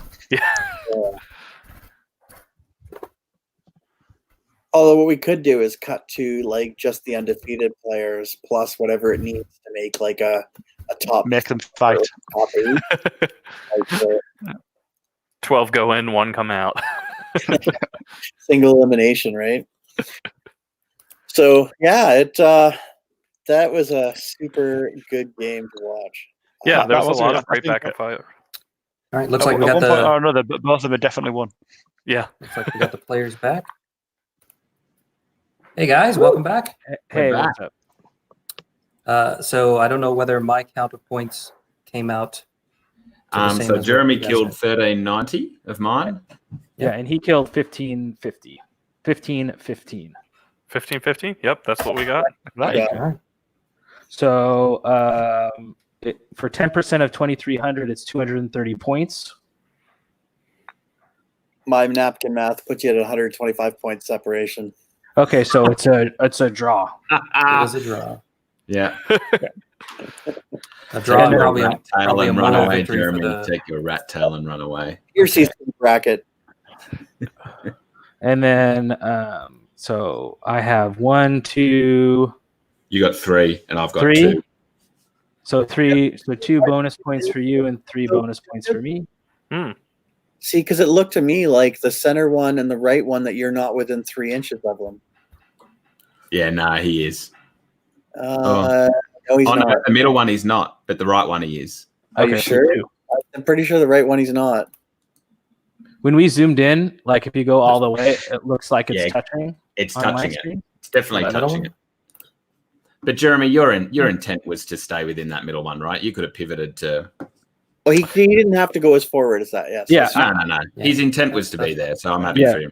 What about Okay. the bottom right? The bottom right didn't look like he got quite within there. Oh, he No. did. Yeah. So if Yeah. I whose screen are you watching? You're watching Mike's, aren't you?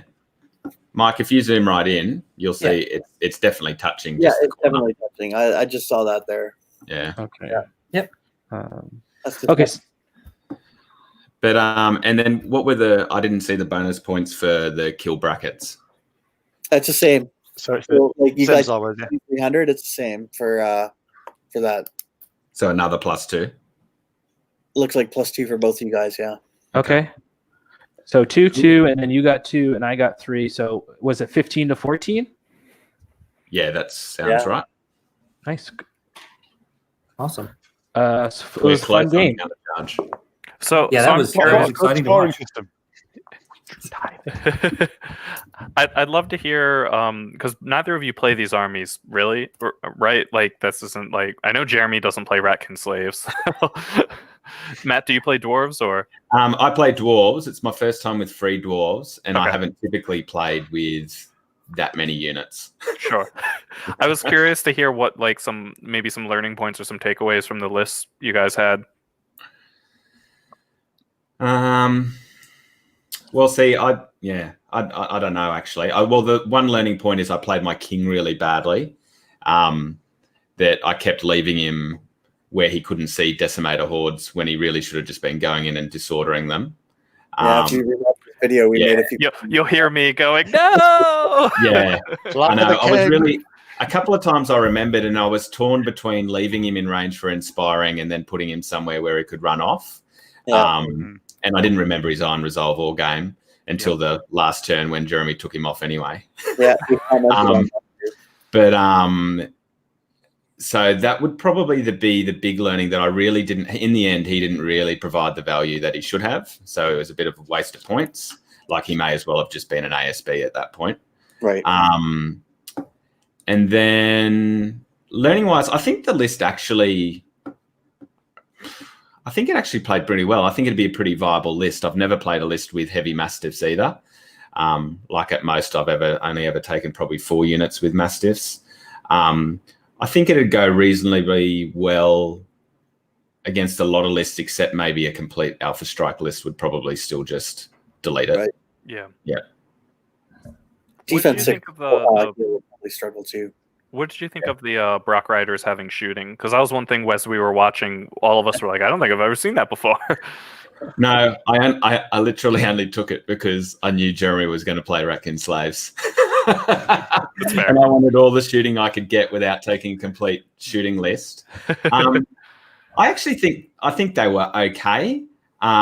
Probably if you added it up, so what I have 40 points on that. I don't know. I mean, I think they were fine, and that they added on one turn they added something. So Right. I think particularly when you're looking to position them, if you're playing against something slower, I think it's useful to get those. If they didn't have steady aim, I'd say no. But given that they do, I reckon it's okay. Probably comes out even. And Jeremy, what was it like having so many hordes to try to move around and manage? It's hard. I usually play more, even when I played like Undead, it was more like 11, 12 drop, 15, 17, like large infantry style. So this is the first list I've ever played with like that many drops. I think it's like a pretty powerful list. Decimators are like pretty nasty. For me, there was like one of the key things on the game is Matt's 4+ shooting was on fire pretty much the whole game, which like those little bits of extra damage like really added up. And my Overmaster on attacking the Brocs on the left with sharpness, the Overmaster has defense 6, so when he got an 11 to waver, that means he's charging back with his Thunderous Charge, whereas I think I have a chance to grind him out there with defense 6. Yeah. So I think You'll hear in the video we also expected him to win that grind over a couple of turns. Yeah, and I think it was a 10 twice actually, if I recall, which is pretty nuts. yeah, so whatever it was like I felt like and winning that grind to Overmaster is pretty expensive, and then that unit with sharpness is not cheap. So I feel like I would have been probably in a good position to win the game. But I mean, Matt's a good player. He's new list to him, but he has played dwarves, and all that ping shooting is just he was just able to get enough damage. Like that one turn that he killed my Decimator horde in the middle of the board, I was expecting hopefully to have one more turn of shooting with them. Right. And I could have cleared off a ranger, or I could have done a couple more things with that. So, but that's how we play. That's why you play the game, and roll the dice. So, but it was a fun game. It's close. Yeah, to me, the Rangers really did more than what they should. The early turns of Mastiffs, I thought they didn't do as much as I expected them to do. I think some of the hit rolls with the Mastiffs, but then they certainly made up for it in that mid to late game with some of the rolling. So, it came out for me in the wash and not so much for Jeremy. Yeah, it was definitely very exciting to watch. We were keeping track of the kill points as you guys went. So we were watching like whoever's turn it was would like edge ahead of the other guys as they picked stuff up. It was kind of hard to tell what was going to happen, and as it was coming down to the wire, we're over here doing the math. It's like, all right, if he picks up that and that, it's a draw, or he's got to pick up at least one. And then you picked up the king with wings in one shot. We were like, oh, okay, well now it's definitely going to be a draw. Yeah, that was like when you talk about luck, that was probably my luckiest combat in the game. Was I needed to kill him, and on 4s and 5s, that's tough to do. So that definitely went my way in that last bit to kind of pull it in. And and I mean, honestly, going in, my strategy for that game was to try not to lose. So when I saw the list, it wasn't necessarily to win. I was like, what I've got to do is just feed him as few units as I can each turn, and at the end, hopefully that my shooting is taken off enough that I'll compete.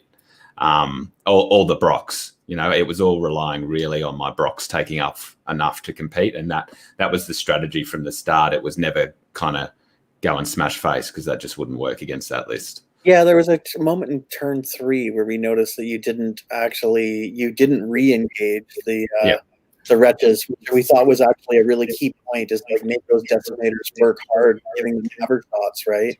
And that was a strategy. Yeah, and they were going to be hindered again in the charge. So I thought, well, they're going to go through another turn, which is only going to play in my favor. So yeah, that was all in line with the strategy of don't die. Classic dwarf strategy. Yeah.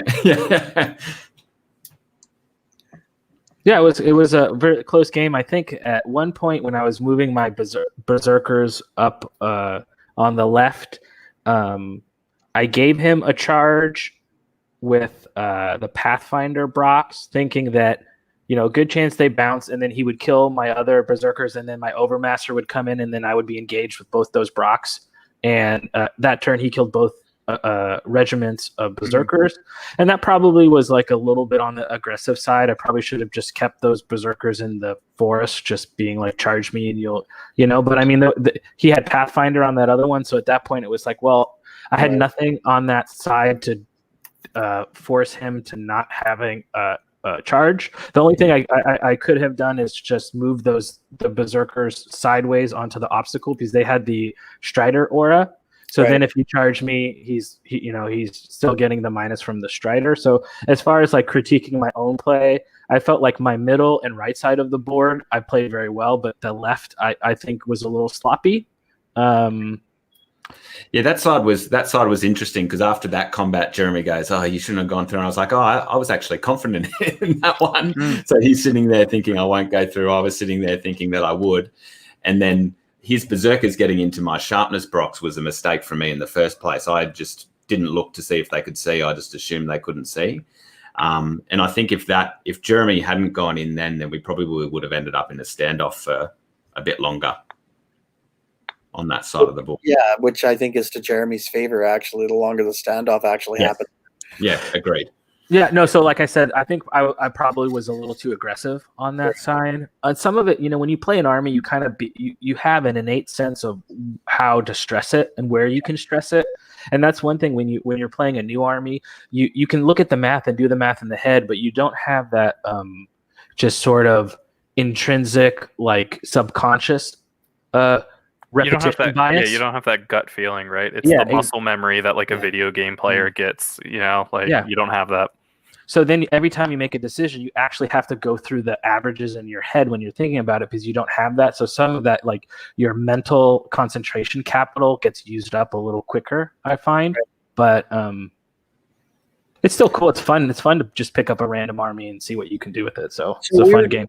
Earlier that obviously this was a list that Tom built for you, that we thought that the intent there was to try and checkerboard those berserkers in between the wretch units, actually, to try to just generate more threat. So what was kind of playing out in your mind of throwing all of the berserkers over on that one left flank? I guess the idea is like since the sort of the decimator slave wretch controls, like 2/4 of the board, you still need some sort of something on the flank. So I guess the idea of the berserkers, which was to just leave them in terrain on a flank and then sort of like have them be like a flank protection, or making his Brox have to stand off. So I sort of deployed them in my mind of, okay, I'm just going to put them here, and then I'll delay him on this side, and we'll have a standoff, and then I just move them forward instead. Yeah. So in my head, I think I had, before the game started, I'm going to use these to sort of keep his Brock as back as possible. So once I finish shooting everything off in the middle, I'll turn, and then I'll engage, because then if he kills my berserkers, I'll just shoot him off. So I think that was the idea. I think at one point when I saw how much damage he was doing with his 4+ shooting, I got scared, and I was like, well, I can't stand back. I have to get engaged, or he's just going to shoot me off. Right. So I think that maybe, whether or not that was correct to pivot, or I overreacted to the damage I was taking in the beginning of the game, nonetheless, that's, I think, why I went against my initial deployment strategy and pushed those units forward. I kind of feel like that deployment strategy was right, though. I think if you'd checkerboarded them in the middle, I would have just had one side of the board with my Brox and been able to swing around. And I think I had enough resistance and enough units that I could have just done what I originally thought of, fed you one at a time. So I think pushing them over there was the right thing to do. But then you started frothing at the mouth and ran in. Well, they're berserkers. So they are berserkers. I was going to say. They got all right. Well, thanks a lot, guys, for letting us look over your shoulders while you played. That was a great game. It was very exciting right up to the end. And it's almost 9 a.m. here now, so now I can wake up. Good. Great way to start the day. So good luck to both of you in the rest of the tournament. Thanks again for letting us check this out. For everybody watching at home, our next live stream match is going to be bright and early tomorrow morning at 10:30 a.m. British time and 5:30 a.m. U.S. Eastern Standard Time. But it is going to be Dan King versus Jeff Trace, which promises to be a very interesting, exciting match. So if you're on UK time, it's probably not too hard for you to catch. If you're on US time, you might just want to wait till it's done and then watch it Yeah, later on YouTube. But definitely don't miss that one. It should be really good. If you subscribe to our channel, it should give you notifications. I got a notification for this one, so it should remind you. So once again, I'm Mike Adkins. Thanks to Matt and Jeremy for letting us watch their game. Thanks to Elliot, Jake, and Dan for providing entertaining commentary throughout the game. And for everybody at home, you stay safe out there, and we'll see you next time on Dash 28 Live. Bye, everybody. Bye. Bye.